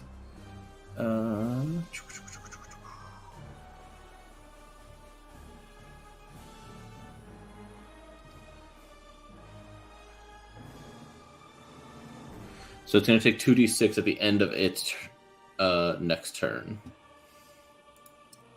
And then that goes away. That's my turn. Okay. And then Tonk. I will bonus action throw one of my natural defenses with the temp HP, and we're gonna put that like 5 feet in front of that chokehold. So like it's extending out into the room, but it also includes the chokehold. Yeah, about right there. That'd be fine.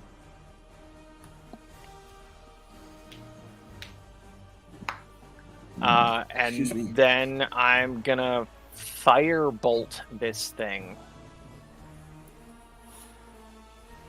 Okay.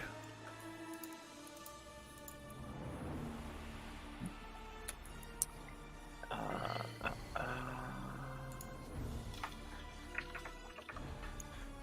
24 to hit. That will hit.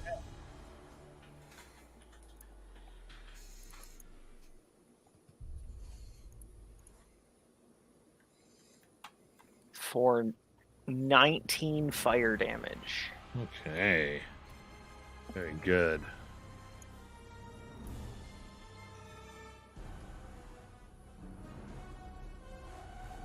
And I will move. I still like. I'm gonna move forward just in front of Simon. I think Simon's in front. Yeah. I'm gonna hold that spot right there. Okay, very good.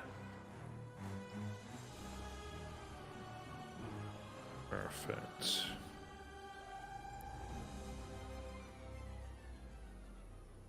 Talon, it is your turn. All right, for shits and giggles, I would know whether or not undead are immune to necrotic, right? Or resistant? Different undead have different sensitivities when it comes to that. Right. I gave poison because they lack a biology. Yep, makes sense. For the one that just got hit with the firebolt, I will Toll the Dead. Okay. So it was 19 save. Perfect.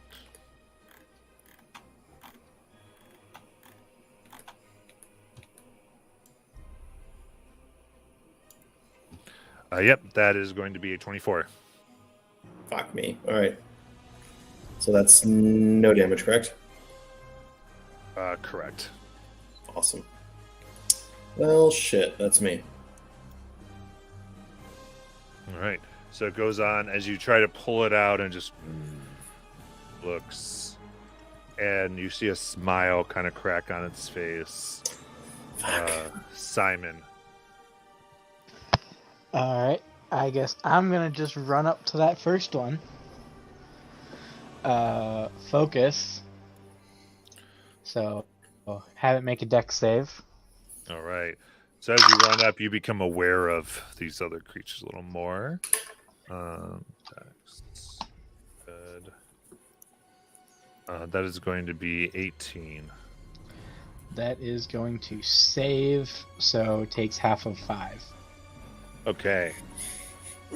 So again, this thing you see is moving in a different pattern than others you've seen, quickly jumping and grabbing onto the ceiling. Not taking as much. It's your turn. I will. Do I need to wreck this or no? No, you have surprise still. Okay.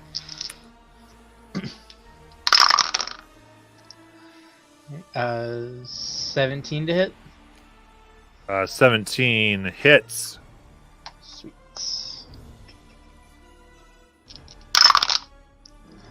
That is 11 slashing and 3 more lightning. Okay. Perfect. And then second attack is a lot more. 25 to hit. Yeah. Alright. 15 slashing and 6 lightning on that one.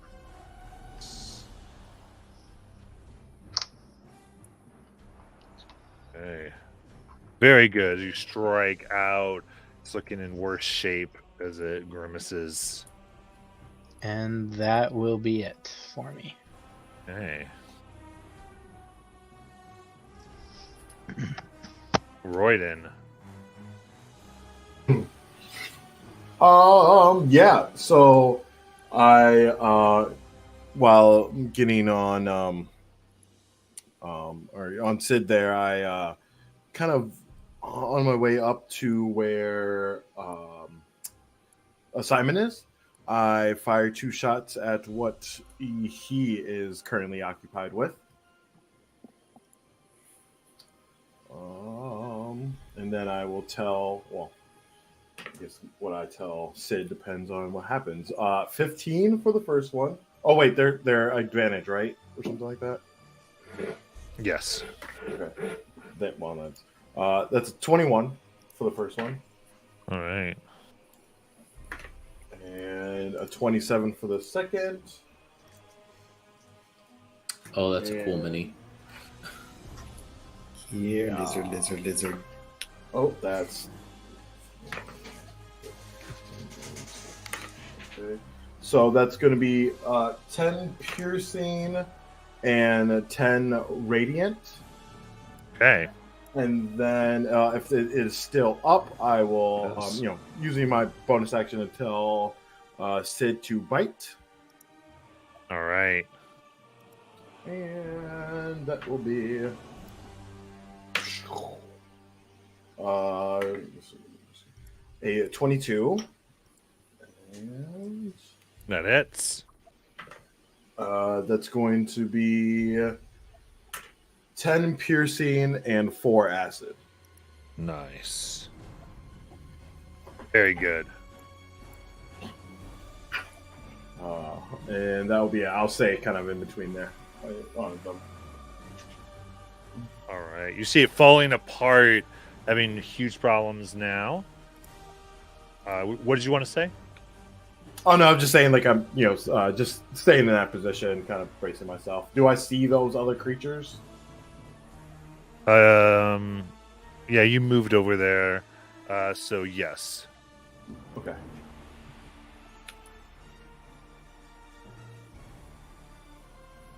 Perfect. Okay, now you see it begin to move, and there is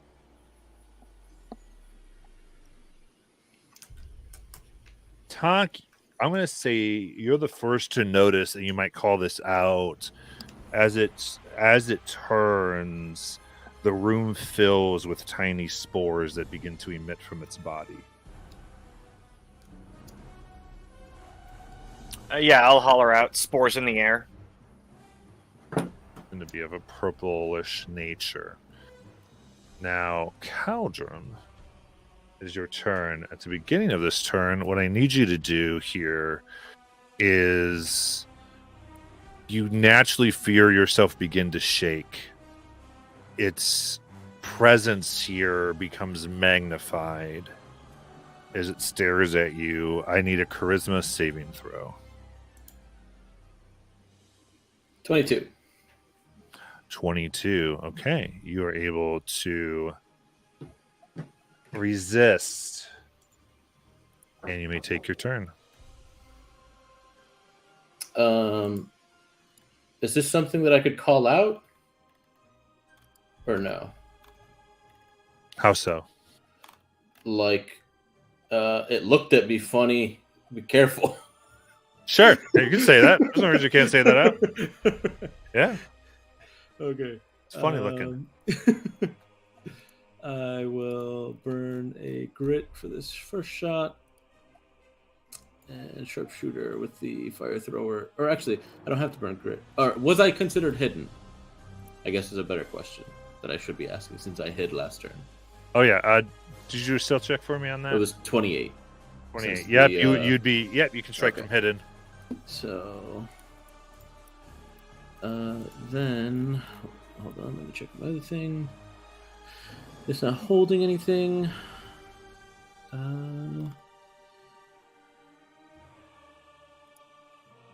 Sure, I'm gonna burn a grit since I'm already getting advantage from hidden. So, let's see if I hit.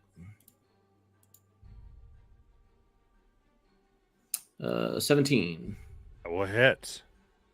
Did it take its 2d6 fire damage from the two shots last It turn? hasn't taken a turn. Oh, okay. All right, fair enough. So that's going to be 16 fire, and it needs to make a DC 18 con save or have disadvantage on attacks until the end of their next turn. Perfect. That's a rough one on things like this that seem beefy. Yeah. Let's see what happens. That is 18. Yep, so no dice. Second attack. Sharpshooter. 23 for 18 fire damage. Okay. All right. Hold on for a moment. We do 18 and. Okay. That was. So 18 damage. Okay. It hits and it you see it begin to fall apart, but the spores around it go into the muck, bringing up pieces of decayed things, and it's like they animate them and begin to stitch it back together in response to this damage. Oh, gross, but awesome. All right, then I will take my final attack. Yeah. Oh, that's a natural one. Ooh, That misses. that's a little too much for Caldrum, as you just sort of fire into the muck, a little freaked out. Yeah, and then I will bonus action hide again behind that same little plinth for 30.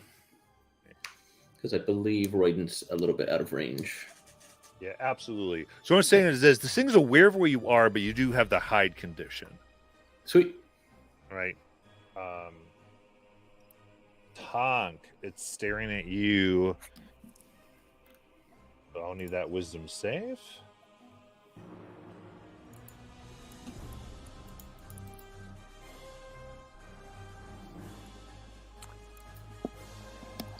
This is a spore thing, right? This is a spore thing. This is not a spore thing specifically. This is the look at you thing. Sorry, I said wisdom. I lied. It's charisma. I mean, that's fine. Because I was about to say, this is Tonk, and whenever we're dealing with spores, you know, I roll a 4 on my save. And shit gets weird. Oh, did you roll a 4? Oh no. Okay. So that's is it a 4, like legit 4? This is a legit 4. Okay. As opposed to an illegitimate 4? Well, But you weren't here for level 2 when There I Go Killing Again came up. okay, 100%. So you gain this. You remember the last time you faced spores. You remember your body being controlled as you killed your entire party, and you are afraid. You have the frightened condition. Alright. So now you may do what you want.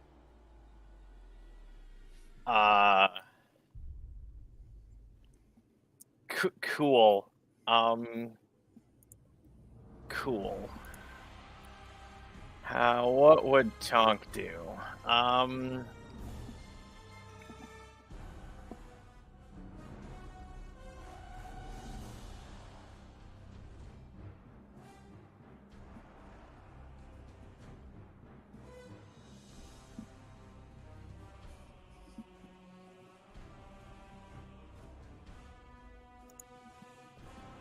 Yeah, this is what he's gonna do. Mhm. The individual inside the cage. Mm-hmm. Would he like to voluntarily fail the Con 20 save to vortex warp out of the cage? You may need to communicate to them. What do you say to them? We're getting you out. Looks up. Nods. Vortex warp him behind us down the hallway. Okay.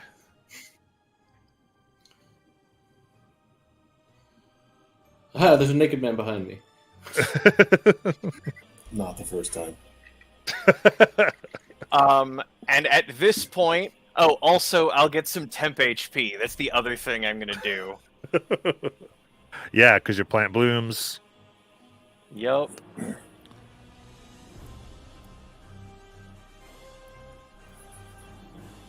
It's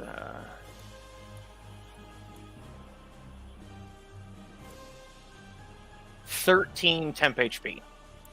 Okay. Is that the start or end of people's turns? Starts. Okay, so Talon, go ahead, take that now.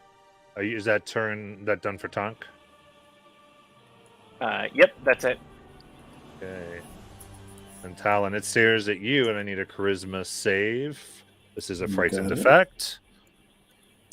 Awesome.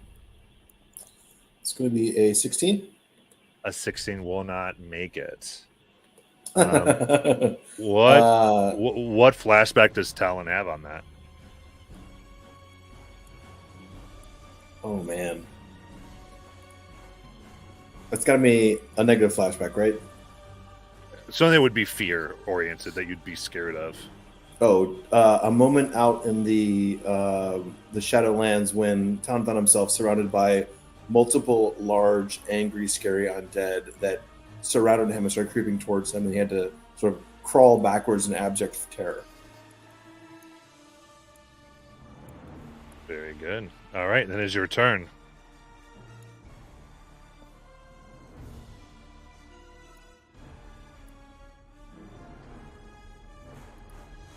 All right. Am I aware of anything other than the one creature within my line of sight? I'm going to say that naturally some of your people have communicated their things there. We're not Okay. alone. I'm sure someone said something like that. And now that we've got the dude in the cage teleported down the hallway with us, right? Yes. I'm gonna put up a wall of fire. Basically, so you see where Royden is more or less, and the cage. Mm-hmm. How about a wall of fire directly between Royden and the cage, facing outwards towards the rest of the room. So if anything else is in the room, it has to face the wall of fire before it comes to us. Okay. Like it. We'll do a wall of fire. I think that'll probably go across the whole area, I think. Mm-hmm. Let's put it right there. All right. Burning a 4th level slot. Boom. Wow, someone's making a straight line with a wall of fire. That like never happened. That never happens. But it's useful sometimes. I love it. Tactically useful. Yes. And that's Okay. it. Look at that art department. There we go. Yeah, I got fire now. Okay. All right. Then Simon, it is your turn, and I'll need that charisma save, please. Okay.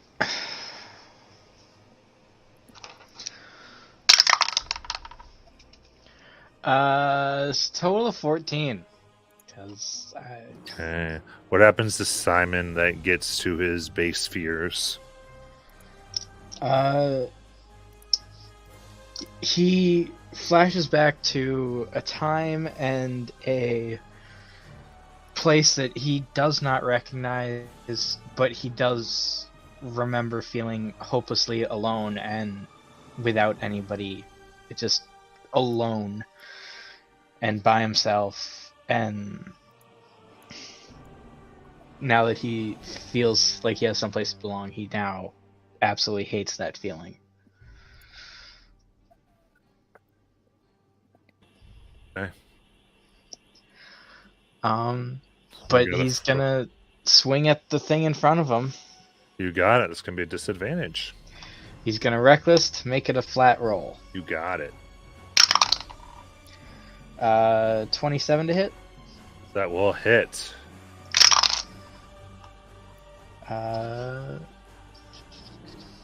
13 slashing and 2 lightning. Okay. You strike at it. You tear as it begins to sink. You tear it apart as it begins to sink down, only to rise straight back up as more of the muck comes around it. I'm gonna real quick have it make a dex save. Is that like a bonus action? Yeah, it's my bonus action. Okay, cool. So it's a separate damage source. That's what I wanted to establish. Yes. Perfect. So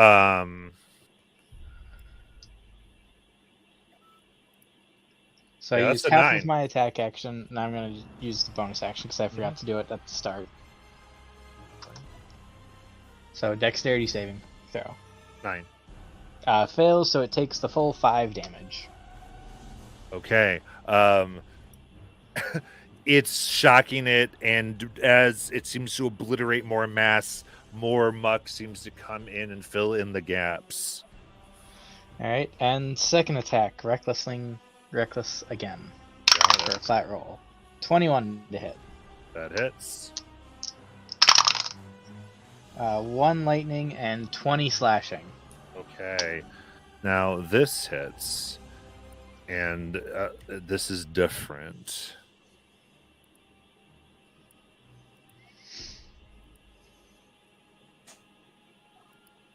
And you hit it, and it's like the muck stops flowing, and then you see these purple blooms that start to go all over its body.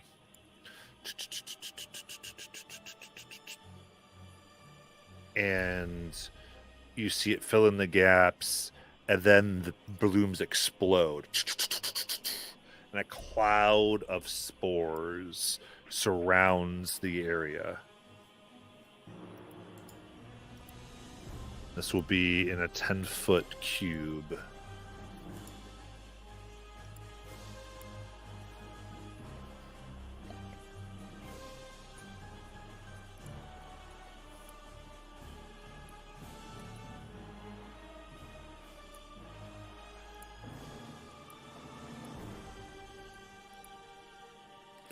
All right. Anything else?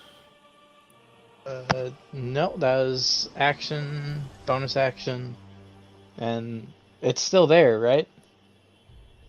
It is a cloud of spores around you currently. Okay. I guess I'll just stay there. Okay. You're gonna stay inside the cloud of spores. I guess I'll move out of the cloud of spores. I'll just move back some, just far enough out of it. I'm unsure what's going on, so I'm going to just back out of the spores, I guess. Okay. On the spore's turn, it moves and encompasses you, and as many people as it can get near you. Oh, hi, Tonk.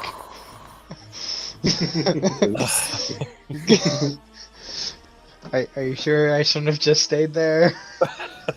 You did get temporary hit points. Oh yeah, You that's did. right. You How much? did. It also hasn't hit 13. me yet. That's So true. 13. All right. Just scared that I'll be alone again. Okay. Cool. So you got that, and now it is the other one's turn, and it's going to go ahead and attack Royden here.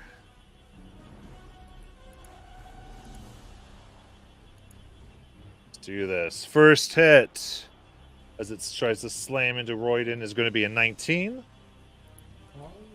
Yeah, that one hits. All right. Just going to roll both. I'm gonna burn a reaction real quick if you don't mind. Okay. Talon will snap one finger, but strangely enough, the echo of the snap doesn't come back off the walls, and time temporarily sort of pauses for a second and like undoes itself for a split second. So that's a chronal shift of force, a reroll. Yeah. Okay. Nice. 27 to hit. Fuck me. Both of them hit. All right, What's so that's that hit. Now I'll roll the second hit, and that's a 26 to hit. I'm gonna need you to put this man in momentary stasis. Yeah, they both hit. It's All gonna right. happen. So first things first. That is 24 bludgeoning damage. Okay.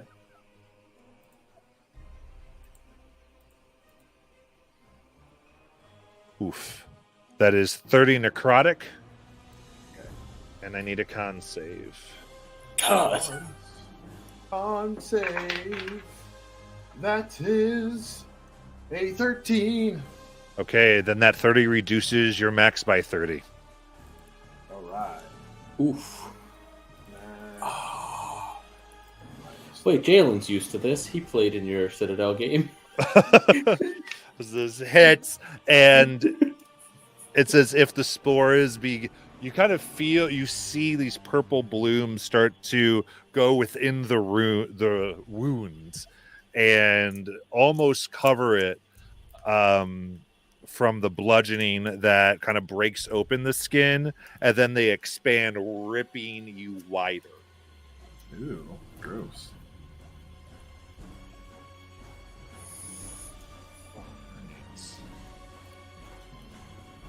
Now, Royden, you are in front of this thing as it stares at you. I do need the charisma save. 20. 20 passes. I'm scared of you, little bitch. Is there any way for me to move around where either I or Sid can get multiple creatures in a 30-foot cone? So here's the thing. You cannot see through the wall of fire. It is opaque. Right, so I don't know. Yeah, I don't know exactly where they are. Right. But The other thing is a spore of clouds among your friends. Mhm. And then there's this creature. Right. So you tell me what you want to do. No, I understand. I just I guess I want to try to get the cone in some way where maybe I shift behind the creature so it only gets, more so directly. I guess it would be southwest direction, the cone. So I would like to get the creature, maybe possibly that's more cloud. I don't know if it'll affect it, but I mean, currently me and Tonk are in the spore cloud, so Right, but it's bigger than just your 2 spaces, right? Or It's, no? no, it basically is their space. Oh, okay. Then forget it. I'll just aim at this creature here. Okay.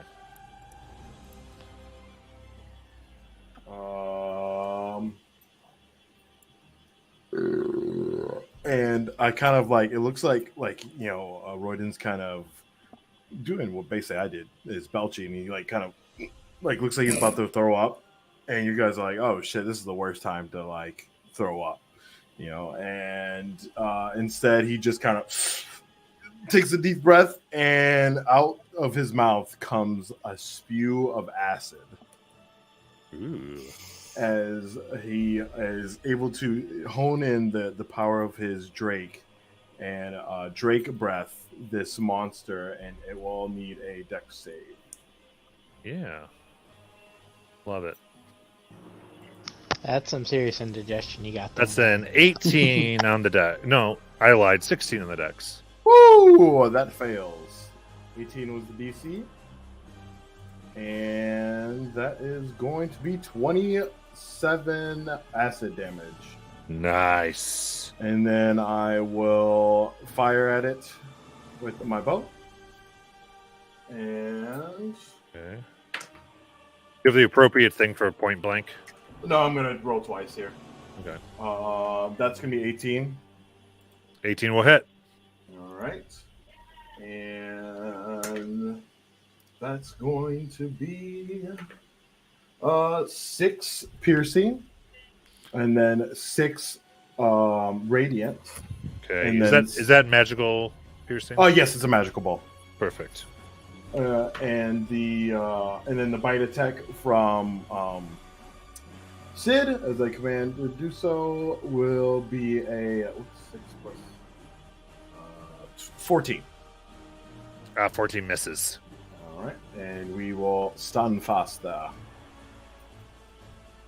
Okay. Next here. Go. All right. So moving. And that's 13 temp HP? Sorry, I don't remember. Yes. Okay.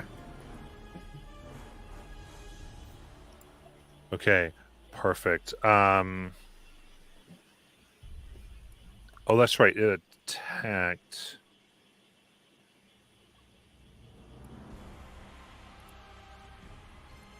The other thing that's going to occur here is you see 4 bodies claw their way up from the muck. These look more to Talon like the classical zombie, but that seems to be being called by these creatures. All right. Next, the one in the back here is going to go ahead and cross through the wall of fire. Is aware of life.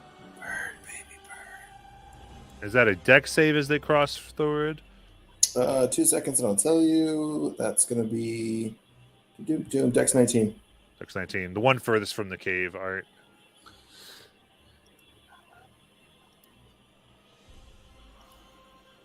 That's a dirty 20.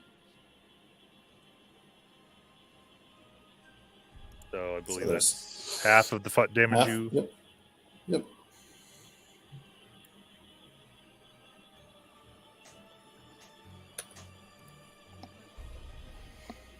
So that would have been 28. Half is 14. Okay, very good. Okay. Art department, these things have a movement of 40, so you just kind of tell me what's possible here. Yeah, they're going to go up to that crew there.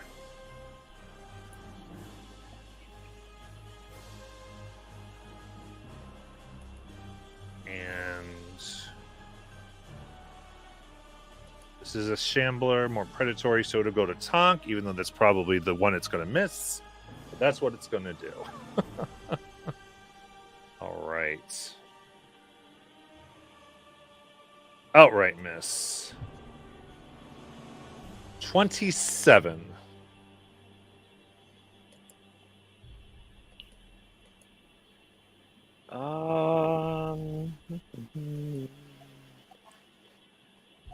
Yeah, I'll shield.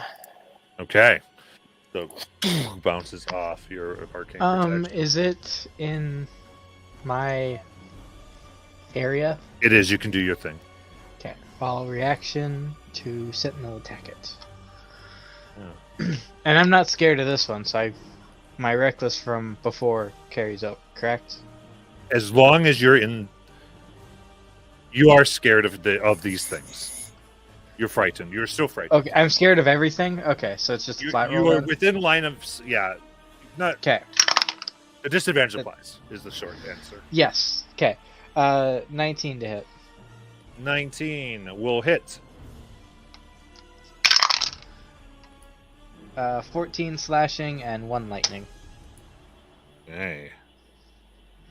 Fantastic. Very cool. Then it's done. Its deal. Next, the other one there. I think it's naturally going to end up near Royden, from what I saw. But it will pass through the wall of fire. It's got the 40 feet, so it'll do its dex. My goodness. Dirty 20. Pass. Reroll for the new damage, right? Or keep the old damage? Was that a pretty good roll? I mean, 28's not terrible. So half of What- 14.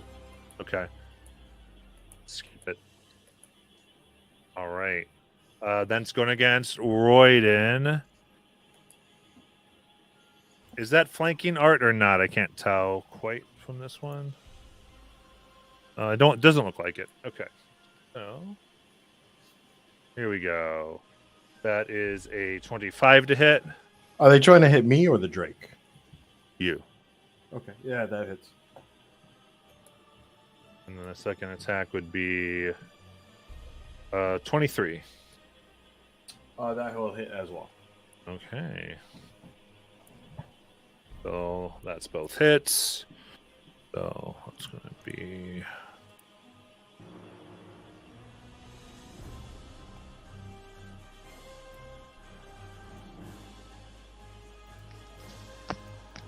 Just out of curiosity, I'm reading through Wall of Fire. It says you only have to make the dex save when it's cast, when the wall appears. Other than that, it says it just deals damage to the creature that ends its turn within 10 feet or inside the wall. Creature takes the same damage when it enters the wall for the first time. Okay. I just added 14 damage on it. You got it. That's what I was asking. We're good. So they each took 28. That is going to be 21 bludgeoning damage. And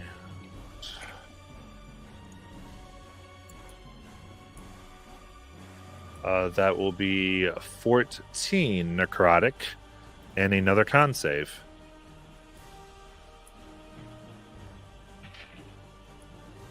That is going to be a 21. A 21. That will make it. All right.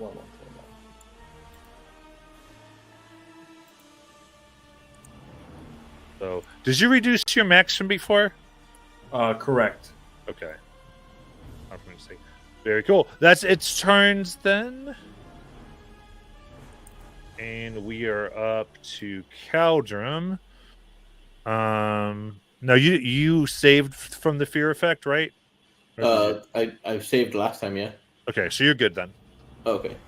Oh, so I missed the when the one that I shot's turn ended. It was supposed to take 46 fire damage. I'm sorry. It's From the alchemist fire. it- Oh, that it's, one died. Okay, sweet. It's in a spore form. Okay. So that big green thing did. Oh wait, there's things around me now. So I'm gonna shoot the zombie that's in front of me. All right. Sharpshooter.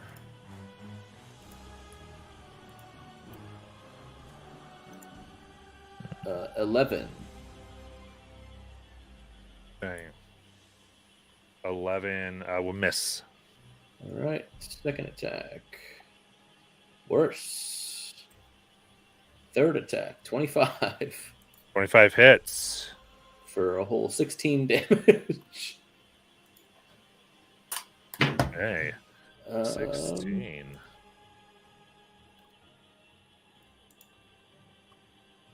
I can't hide from something that's right next to me, so that's all I got. Okay. Tonk, with the spores all around you, I do need a Constitution saving throw.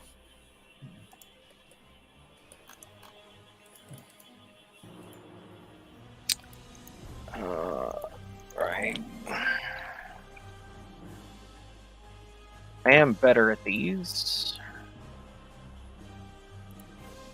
23. Perfect. All right. So this is a save. So, what that would come down to is 5 poison damage, Okay. unless you have something on top of that.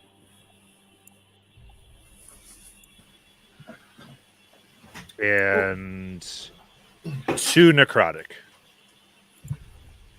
So, because the order here matters, would you say that this happens before or after I get my temp HP from the bush?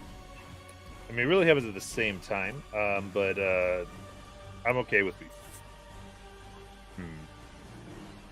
I think consistently I've had that take place before enemy attacks. Okay.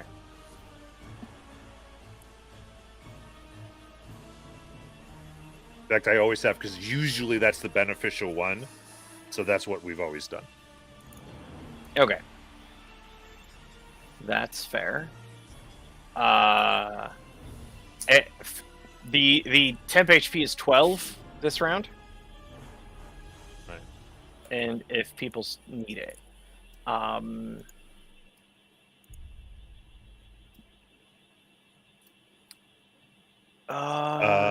However, you do need to make an additional charisma save because you have the frightened condition.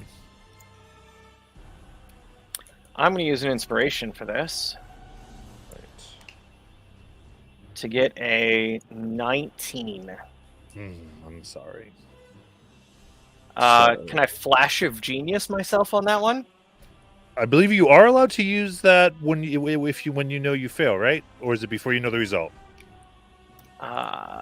It might let me double check, because that you might be right there.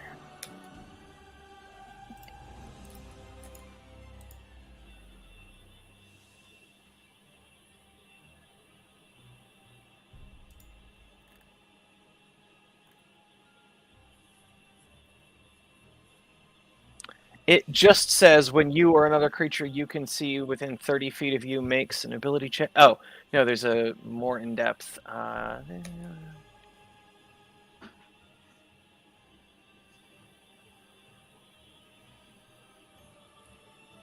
Yeah, it just says when you or another creature you can see within 30 feet of you makes an ability check or a saving throw, you can use your reaction to add your intelligence modifier to the roll.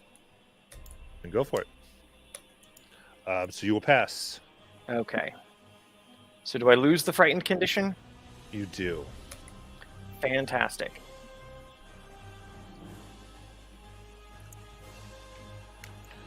Remove the frightened from Tonk.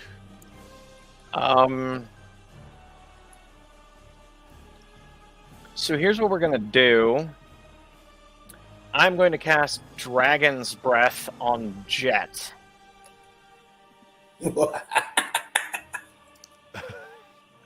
I love it. And Jet is going to go up over my head. And I would like to include this big nasty asshole in front of me, the thing behind him, and as much of the spore cloud as we can fit in this.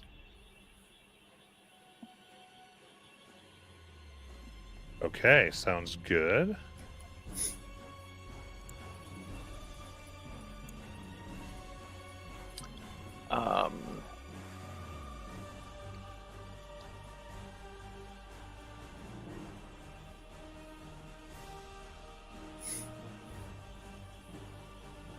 So that is a DC 20 Dex save. Dex save. Okay, sounds good. Okay.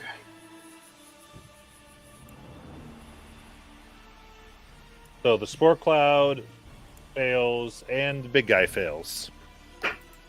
Cool. Well, for failing, they can each have 24 fire damage. Ooh.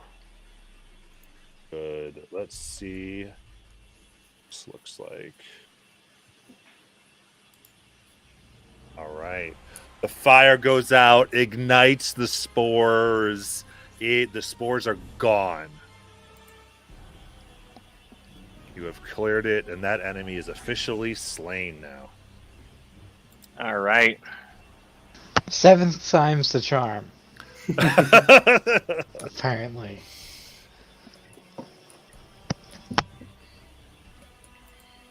So I'm assuming the other one saved, and so then took half that. No, it failed. It just didn't die. Oh, no, because I was trying to include the one behind the Shambler there as well. Yeah. So there would have been. You said the cloud and the big one failed. Did the small one succeed and only took 12? Oh, how long is this breath? It's a 15-foot cone. I don't think 15 go. Does 15 go there, Art Department? Yes. Thank you.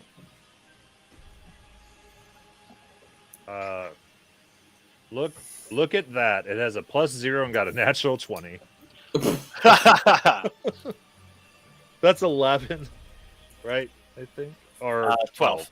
12. Okay, perfect. All All right. Anything else? No, that's my turn. Very good. Talon, you've got a fear on you, right? Yep, I do. All right. So we're doing another charisma save, please. One more cha save coming. Cha. That is terrible. Burn inspiration, do it again.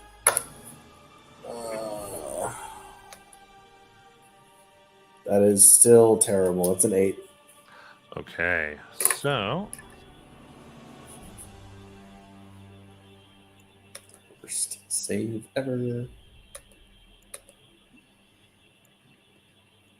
this fear that's assaulting you, as these things can look and gaze upon you, you've been getting these flashes of this moment of being overwhelmed. You're trying to fight them and push through as they're in your head.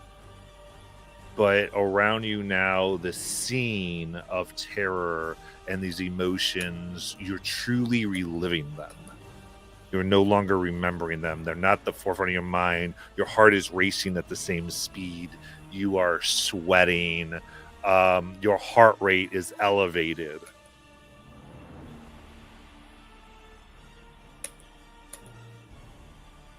And there's something deeper that has taken root within you. You may take your turn. So, remind me, Mage's 5e. I can drop concentration for free, right? Yes. I will let go of the wall of fire. Okay. And then for the action, there is one spooky, creepy critter right in front of me, right? Or close enough? Yeah. In sort of a half fear, half like squeamish squirm sort of reaction, I'm going to burn a polymorph and turn it into a bunny. Okay. That's so a Wiz 19 save. The large one, I'm assuming. Yep. All right. Perfect. Wiz 19 save or it's a bunny. Yeah. Cool.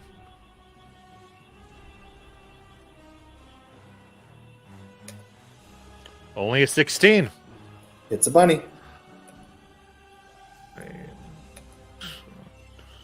Slightly less scary this time. 100%. There's a little bunny hopping around. Wicked. It would be so cool if you could like use an add of fire. All right. Of course, it's a bunny mini. I would say, as a note, sorry, when you did the spore cloud and destroyed the spores there, Tonk, manifesting out of the cloud, this iron and silver collar manifested and dropped to the ground.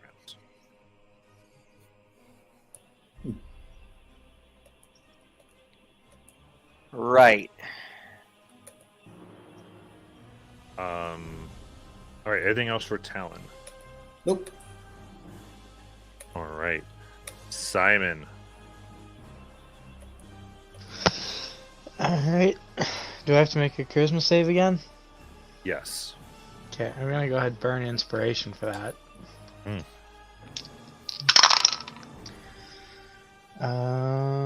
So 17. This same unbelievable memory burns deeper into your heart, as though it's attaching and sewing itself into your consciousness and everything about you. That's great. Okay, so I guess I'll just... Is there something to hit? Yes, there is. I'm going to reckless that, so it's a flat roll. First, dexterity save. Okay, you are within melee, so that's good. Getting closer otherwise.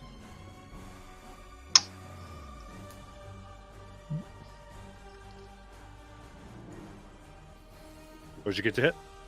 Well, I'm gonna have it make a dex save first. Oh, thank you. Okay. I knew I missed something. 8. Fails, so it takes the full 9. Nice. Alright, and then axe swing, 23 to hit. That hits. It's another 1 lightning and 17 slashing. Nice. Right. And second attack, 16 to hit. That will hit. Yeah, sweet. 14 slashing and 5 lightning. Nice. And that will be it. Okay. Right, so we've got one of the ones by Royden. Fine. We're going to go ahead and attack. That is a 24 to hit. Yep. And a 26 to hit. Yep. Ridiculous. Okay. So, all right, we do the bludgeoning. Get that con save ready.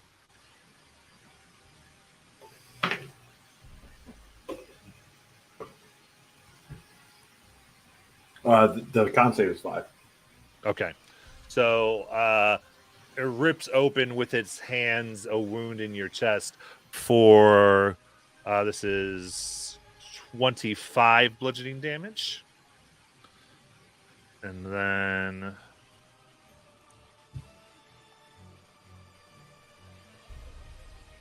the spores burst once more and explode and get into your bloodstream for 17 necrotic, and max is reduced by 17.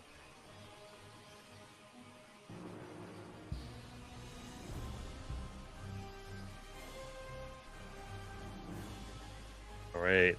Around these times, you see this person you've rescued says, I don't know where we can run. They know where we are now. And all you see is just absolutely exhausted. If he does have any power ability to do anything, his body is just not going to cooperate with him. But Royden, it is your turn.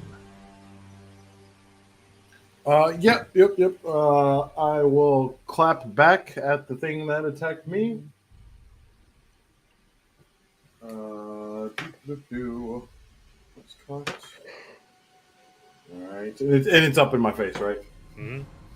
Okay, that is going to be a 23 That hits and a 25. as well.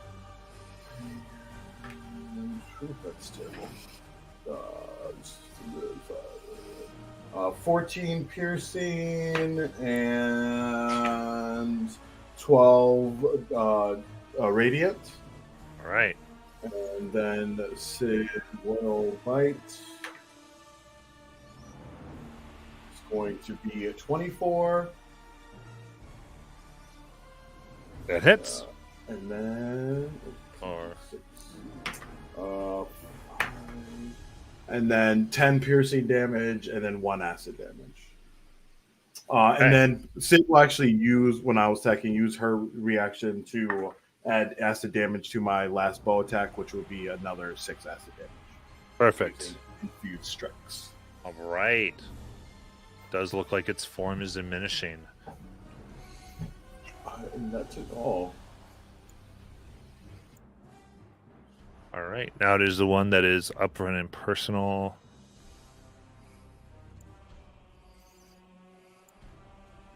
And it will strike out this time at Simon. It does have advantage.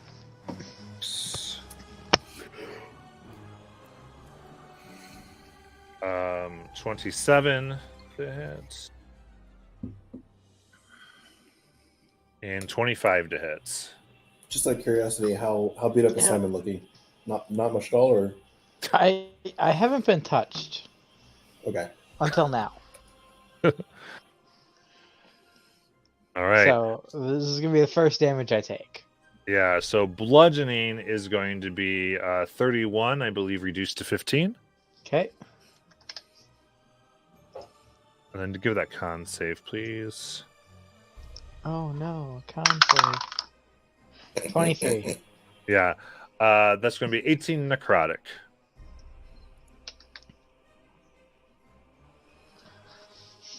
Alright. All right. So it starts laying into you. Next is the other one by Royden. We'll attack Royden.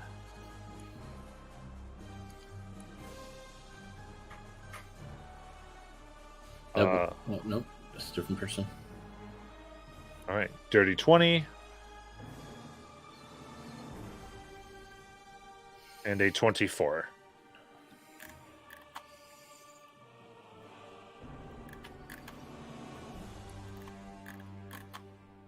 So I think Royden, that puts you to 0 from the bludgeoning, right?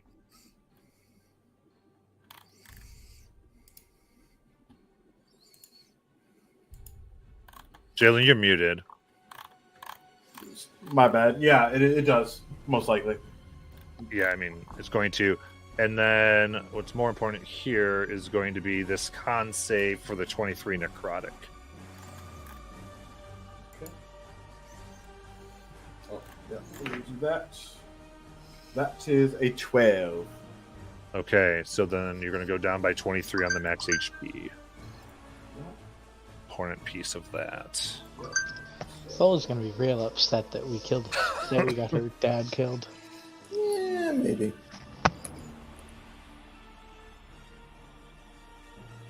Right. Then over here we're gonna get some minion damage here.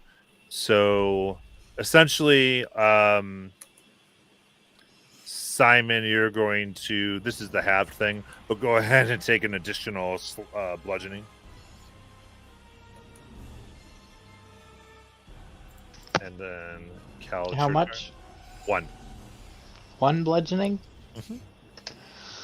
Oh, that one hurt, guys. That one hurt a lot. And did you say it's my turn now? No, it's Cal's turn. Oh. Okay.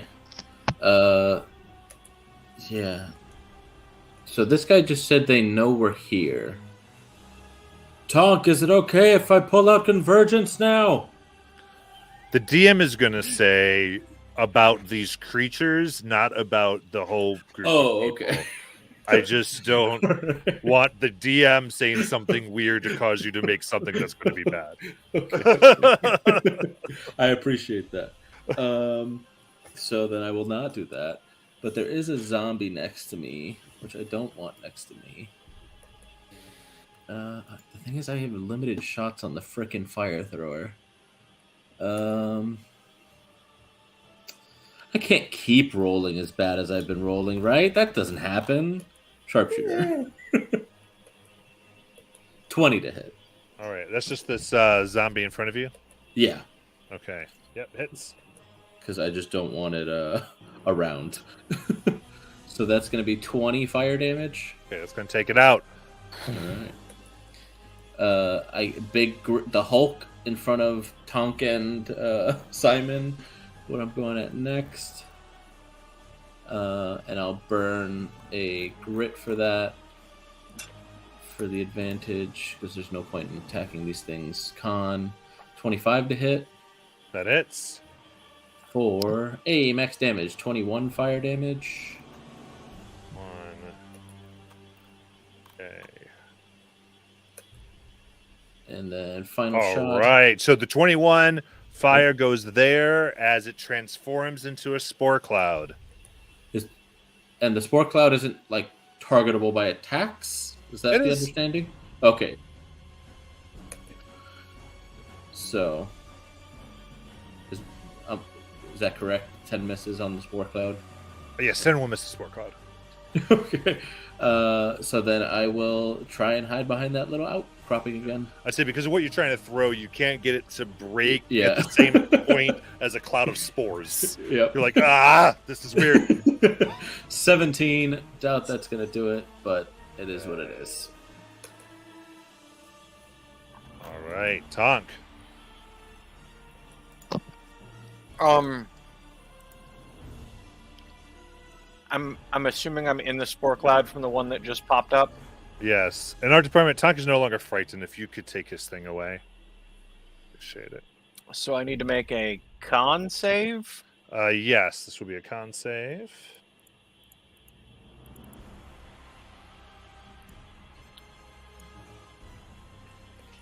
$22. Okay, that will pass. So, do you have any resistances to poison or anything like that? I do not. Okay, then I'll just do this as one set of damage. Okay, it's 26 down to 13, down to 6 damage total from the spore cloud. 6 damage total. Mhm. Okay. Net effect, my HP, my temp HP does not change. Cool. It's 12 for this round again as well. Yeah.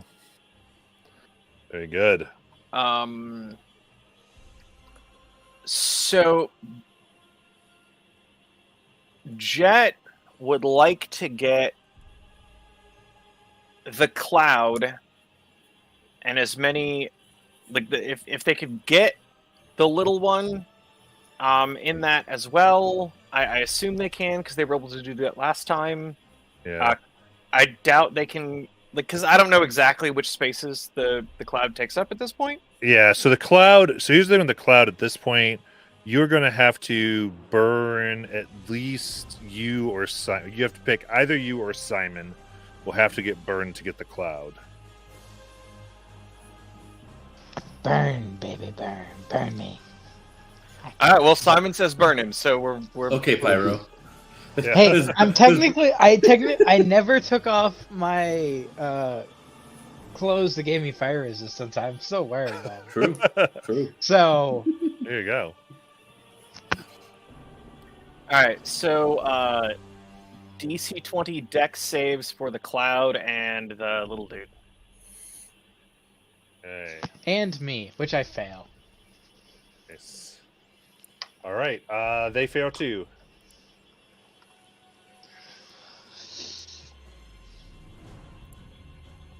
For 22 fire damage. 22 fire damage.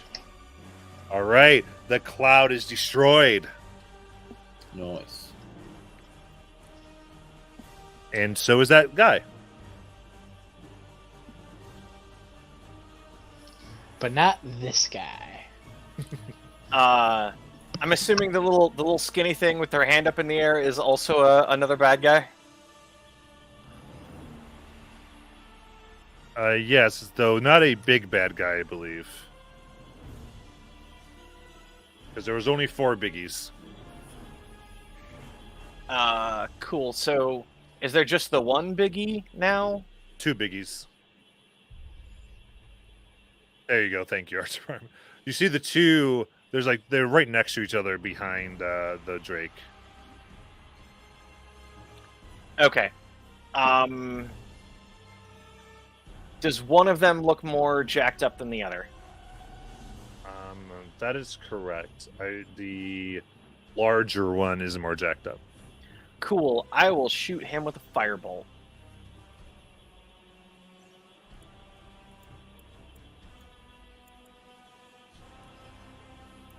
And that's a nat 20.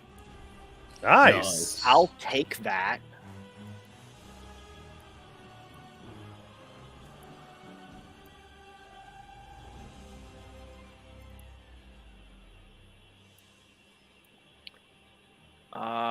For 39 fire damage. Nice. That Damn. rips a bunch of it up and dissolves a bunch, but it is still up. And that's my turn. All right. Alan. Out of morbid curiosity, if I were to turn the corner and drop a fireball right in the corner, is there any chance I can hit those 2 buggers without actually killing the lizard, or any of us? Like, is there enough room if I place it right in the corner? So I need you to stop their hand. Unfortunately, Talon cannot move closer to any of these creatures. Yeah, fair. So I don't think What? you can see. Okay. You can't see that corner from where your character is. Okay. Can I see either of the 2? Does he get a save at the start of his turn? He did not once. He fails twice. Okay. A little different of effect. All right. Can I see one or both of the critters? Archbar, you got to give me your opinion on line of sight here. You can see a little critter. A little critter. Okay.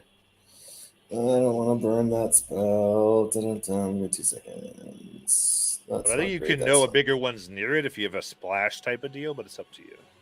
Yeah, but again, like if I tried to straight line fireball right in the corner, I'm definitely going to hit the lizard and rodent, right? Yeah. Yeah. So for the one critter I can see, let me do something kind of weird. Let me get a con 18 save for Nutsucker. All right.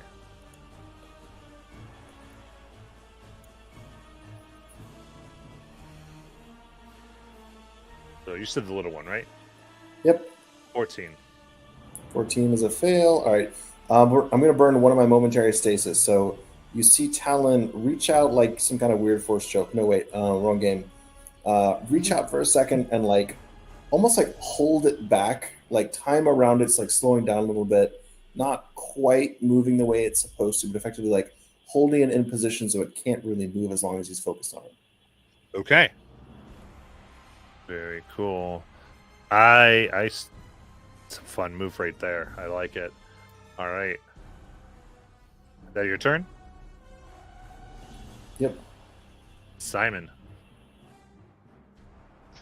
Well, there's nothing near me. Can I see anybody at least? You can see them, you just can't move forward to them. Okay, how far away are they? So, not counting the momentary stasis one. 15. Okay, I will just throw my frosted javelin at Okay. him. So disadvantage is 13 to hit, Miss. and it pops back, and I throw it again for a dirty 20 to hit. That'll hit. Woo! Alright, let's secure. So I got 10 piercing and 2 fire damage. Very good. Looking very hurt. And that is all I can do because I'm scared and can't be not scared. Oh, temp HP. 12? Yes. Right? Okay. That's it. That's my turn. Right. So the one, it's going to focus on the dragon.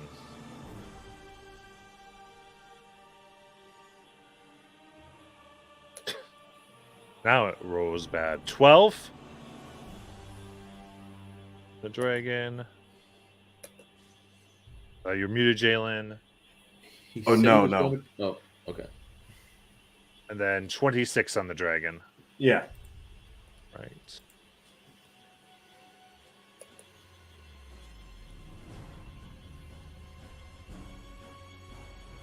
So that is, my goodness, 15 bludgeoning. All right.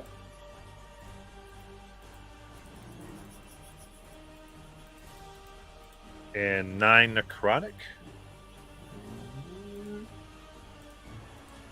9. All right. Then it Con is your. save? Yeah, it would be the con save, yeah. That is going to be a 20. Oh, very good. Then Royden, I need a death save. 20. Natty? God. Yeah, that's a natural 20. Amazing! You are up with Okay. 1 HP. What do you want to do? Well, That's potentially So- worse. Yeah, I know, right? I was hoping that I just died so that the dragon can run away. Not die, but stay incapacitated. But I'm pretty much going to do the same thing anyways. I don't get knocked off my mount for being incapacitated. The only rules for forceful dismounts are if my mount's moved from me, I'm Sure. moved, and things like that. So I don't have You're to get on. on. You're on the I'm mount. Yep. and I just go. I just go towards the back of the line. Have the Drake. keep me Okay. that way. That is 2 op attacks. Are they going to attack at me or the Drake? So, yeah, I think technically the Drake expends its move. No, they get a choice actually. When Yeah, you're they get a mounted, choice. creatures get choices. So Right. they're gonna go for the humanoid. Okay. That's fine. She's still gonna run even if I'm dead on there. At least I was able to tell her to run. 10, which will miss. Yeah, that'll miss. There's those bad rolls. Finally, there you go. 11, which misses. I was rolling like nothing but 18s and 19s for like so long, and I'm like, oh my gosh. 20 plus 1. 1 healing, right? That's what you get? I don't know. Yeah, you get 1 I've hit- HP. I'm so not used to rolling death saves at all. I don't get down. Yeah. Welcome to my world. Yeah, instead you just go in your little bubble. Well, Yes. Wait. It's called preservation. My characters are really good at it. All right, so you're over there. Anything else? Man, that is. Oh, I guess I do have my action. I will cure wounds myself because that should hurt. I'll just do it at 3rd level. What's up? What is your max HP right now? 53. It's usually 123. Let's do that here. Okay, that's good. So that's all I'm doing. End of my turn. I'm just casting cure wounds right now. All right. Oh wow, So 6, 7, 8. now we've got the skinny of them. Is going to kind of walk around and essentially move on up to Simon here. Is that the one I held? No. Okay. Oh, it was way skinny in the back.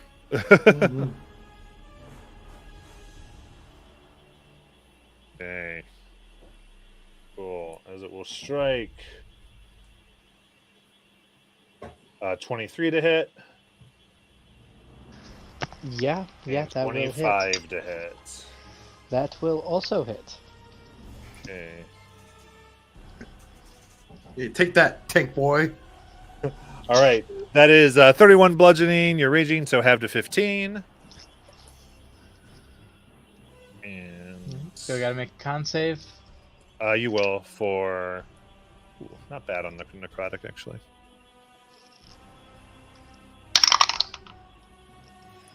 It's 29. Yeah, so just 12 necrotic damage. All right. Very good. Caldrum. Okay. Can I see that skinny one? I think you probably just can see it. Yeah. Or if I need to move up a little bit, that's fine. Yeah, I'm because you not can afraid of move. them. Yeah, so you can move to do that. So I will take Yeah. shots at it.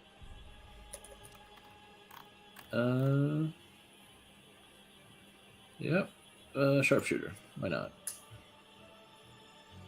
Shouldn't have. 12. Oof. Yeah, that'll miss. All right, regular. Didn't matter. 2 for 14. Miss. I'm rolling so terribly. Dirty 20 That hits. for a whole 7 points fire damage. Okay. And a bonus action hide. Got it. 23. Okay. Yeah. Time. Yeah, but that one I got a plus 15 to. Jet's gonna move to get both of them in the Dragon's Breath, Heck yes. so they can both make Dex 20 checks. Did DC 20 Dex checks? Yep, both fail. Woohoo! I like the sound of that.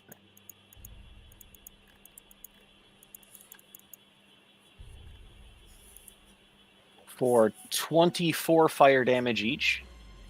Okay, big one goes Spore Cloud. And then I'm going to shoot the Spore Cloud with Firebolt. Okay.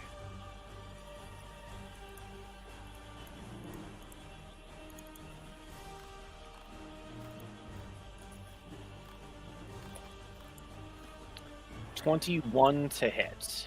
That will hit.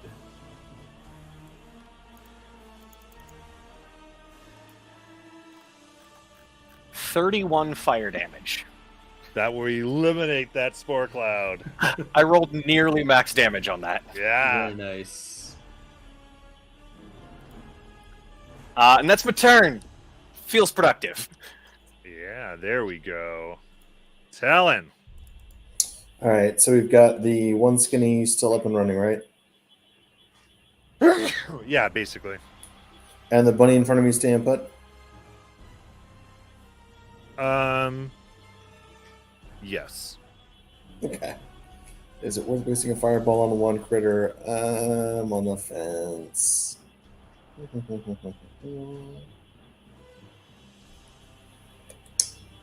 Nobody is ahead of Simon, right? Correct. So I can place a fireball in the room. Yeah. All right, let's do that. Does Skinny look pretty untouched? No. So he's taking some damage. Oh yeah.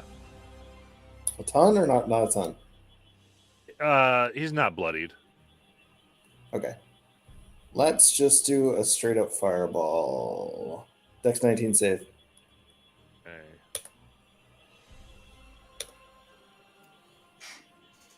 19. Half is 11. Right. And you rolled below average. Jesus. Way below average. Way You below and I are average. rolling very badly.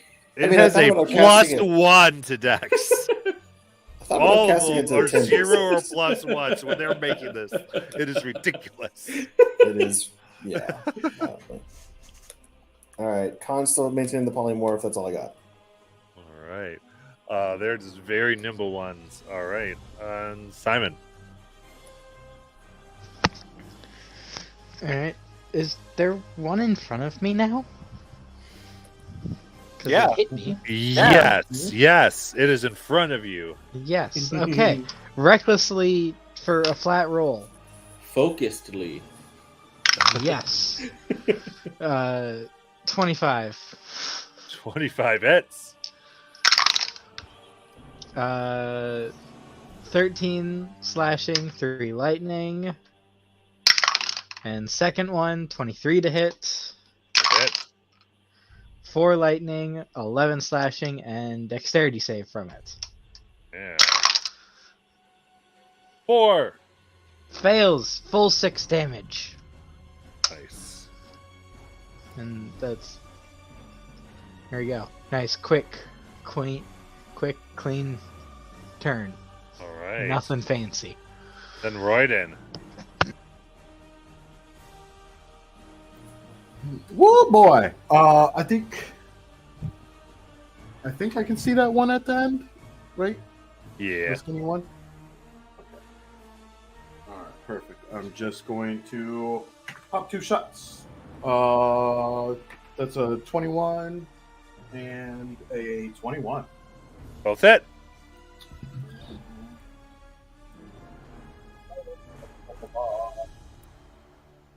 Use one of these. Oh gosh.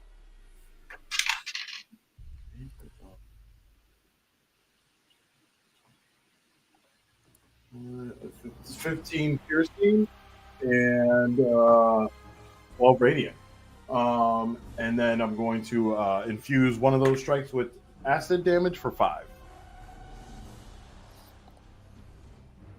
So 15 piercing, 12 radiant, 5 acid. Okay. So that would have been the 15 that got infused, or 21. So yeah, I mean it gets added to the end of the weapon strike. Okay. Right. But it's part of the weapon strike, right? Correct. Yes. Yeah. It matters for its mechanic. I got you. So it goes spore form. Okay. And use it to add acid to attack's damage. Okay, so that means only Simon is in the spore right now. However, it is its turn, so it's going to go ahead and encompass Simon and Tonk. And it is Caldrum's turn. At the end of its turn, I don't know how that would function, but I hit it one time, so it would take a d6 from the effect of the weapon. We'll let that happen. All right. With the way I've been rolling, I'm just going to shoot normal. What's the... just roll that d6 for me. Yeah. 3 fire. Okay, makes it save. It's still up. All right, so regular attack. 17. That hits. Oh my god. 6 damage. That would be 11. It's going to fail this save. It explodes. And is gone. It only got a 10. DC I was just 11. going to say, it'd been really nice if we had a damage dealer in this party. This fight. I don't know All what right. you're talking about. Tonk So did amazing. What do you mean? All right.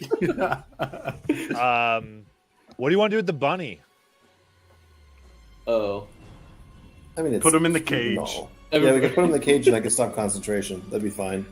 And if he wants to pick a fight, we can just squish him. I don't know. Okay.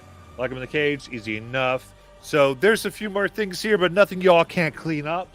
And so we can say you definitely succeed on this bit. The real threat is over. Ugh. As you take a breath, you feel... now, let me just make sure I got this. I know it was Simon who got the fail and Talon, right?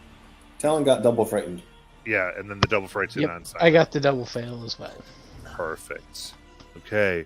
I mean, not really, but you know.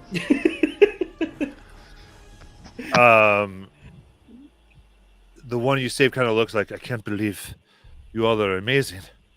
And breathes and is clearly exhausted.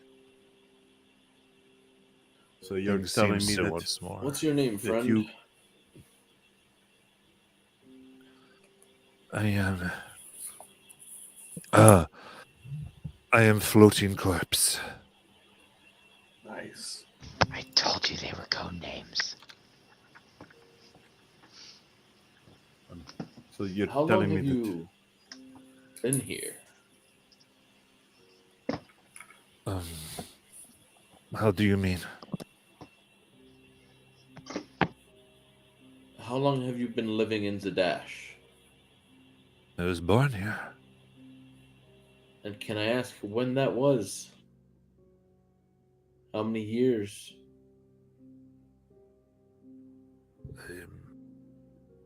Uh, 65, so 65 years ago. Okay. Does And he how did- look 65 years old? He's half elf, so he doesn't quite look 65, but you know. I was just checking to see if he said 2 to be like, yeah, this is something that was born in the disaster. Yeah, no. How did you come by the name Floating Corpse? We join our order. It's we try to disassociate. We lose so many. And someone else takes up your name. I took the place of the last floating corpse. Mostly what they did and what I do is we pass off as the dead by floating through these ways to get past the gods, steal what we need. In the disaster 2 years ago.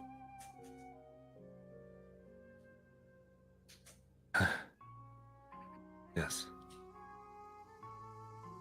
If you're able to come and go and get past the guards, why have you not tried to escape the domain in its entirety?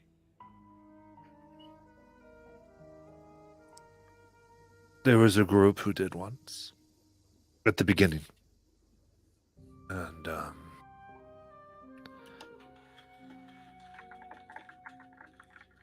the last word we got from them, well, from one of them, was that they were the only survivor. The other were hunted and slaughtered after crossing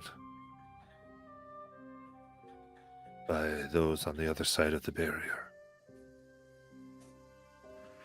As then we realized that this was our life. Some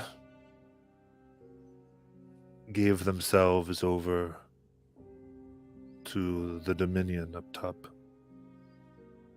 Dominion changed them to heightened creatures of undeath and corruption.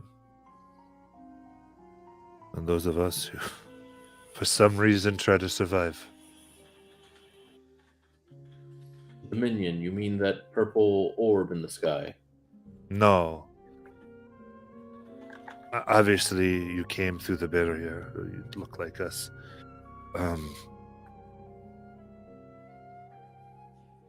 They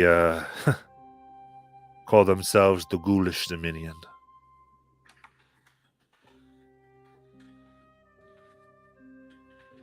From what we can tell, the incident. I don't know what you know of the history of Zadash, but it was the Ghoulish Dominion. And it seems that whatever happened raised some bits of those consciousnesses. Corrupted, I think, hopefully corrupted them, I'd like to think. Wait, and Talon takes sort of a like clinical view and starts looking at this dude kind of closely, like some kind of specimen.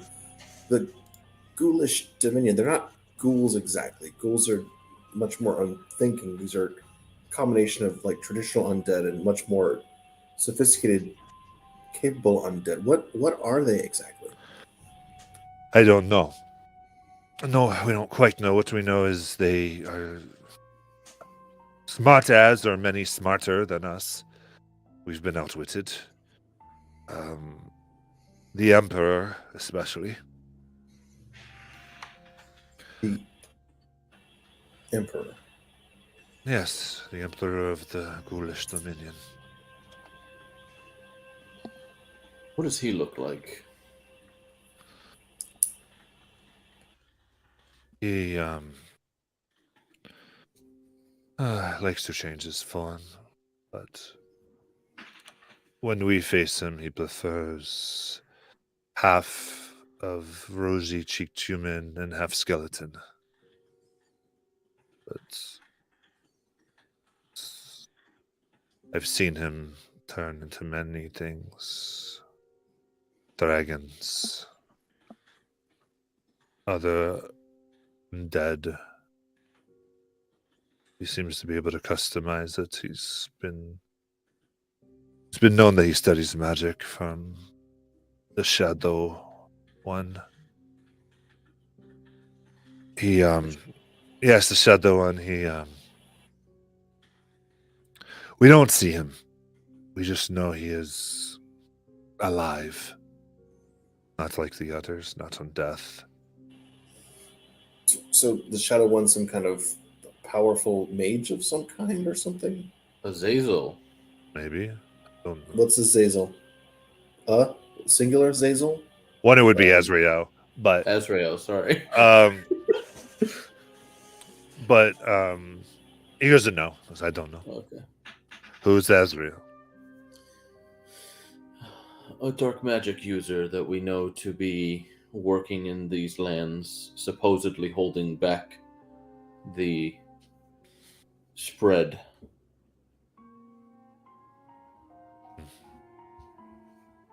I not know this person.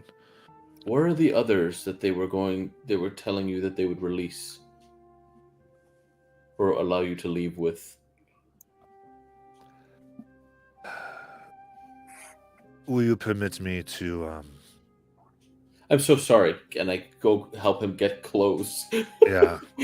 Thank you. I have some cold weather clothes I can hand to him.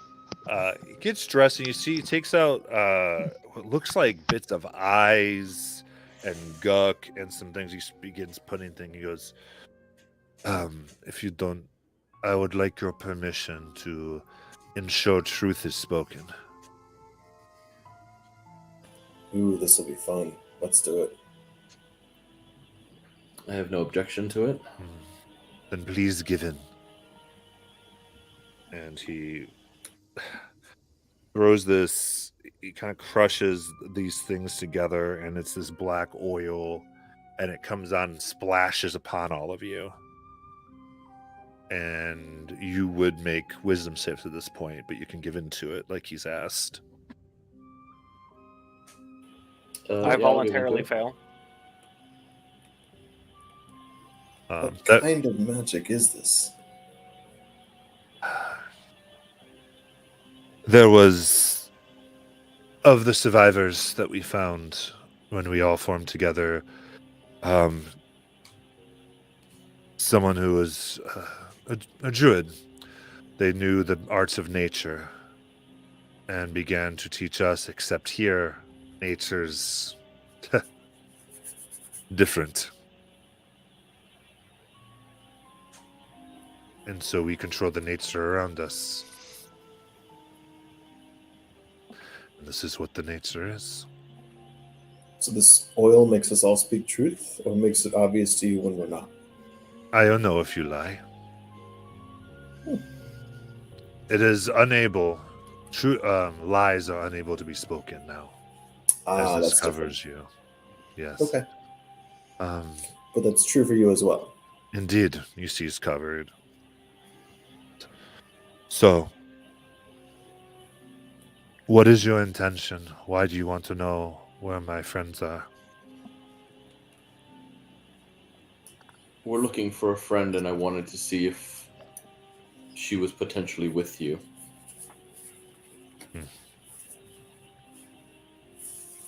Or if you all had heard of her. it appears that you were working against the forces here. You refer to them as the Dominion, but there are obviously fiendish things at work here, and you appear to be opposed to them. That alone is enough knowledge for us to know that you are the kind of people that we are looking for. Will you betray us? Not on purpose? What do you mean by betrayal, though? We will not betray you unless you first betray us.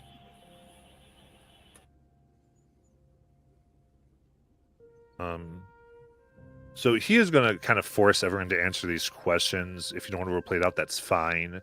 But so you could just speak out if you're going to do like a different answer. But he will make sure he hears an affirmative. I have no intention of betraying you. The fact that you've survived here is a feat in and of itself.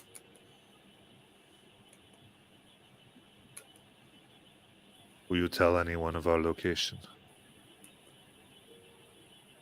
Only if it's people that we think can help get you out, that we trust.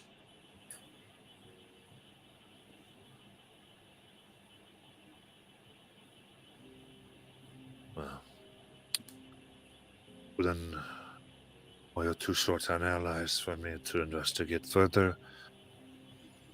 I truly hope that you are not our death. I mean, at the same time, alliances are always a little particular. Are your forces successful at hiding? Are you effective at keeping your own secrets? Are we endangering ourselves by working with you? You are not increasing your danger. Are we increasing yours? Only in the sense that the more people who know, the more who can spill the beans. But I'm not going to look at those who saved my life once they've said in this truth. So if you need to see this place and you need a place to rest, I will provide. Please don't. You should know they are children. So come. I say this before stepping out of the circle. Mm-hmm. I look at him and I say, I am here to find the mother of my child. It does me no good to work against you and your people when they are the only things struggling against whatever is going on above ground.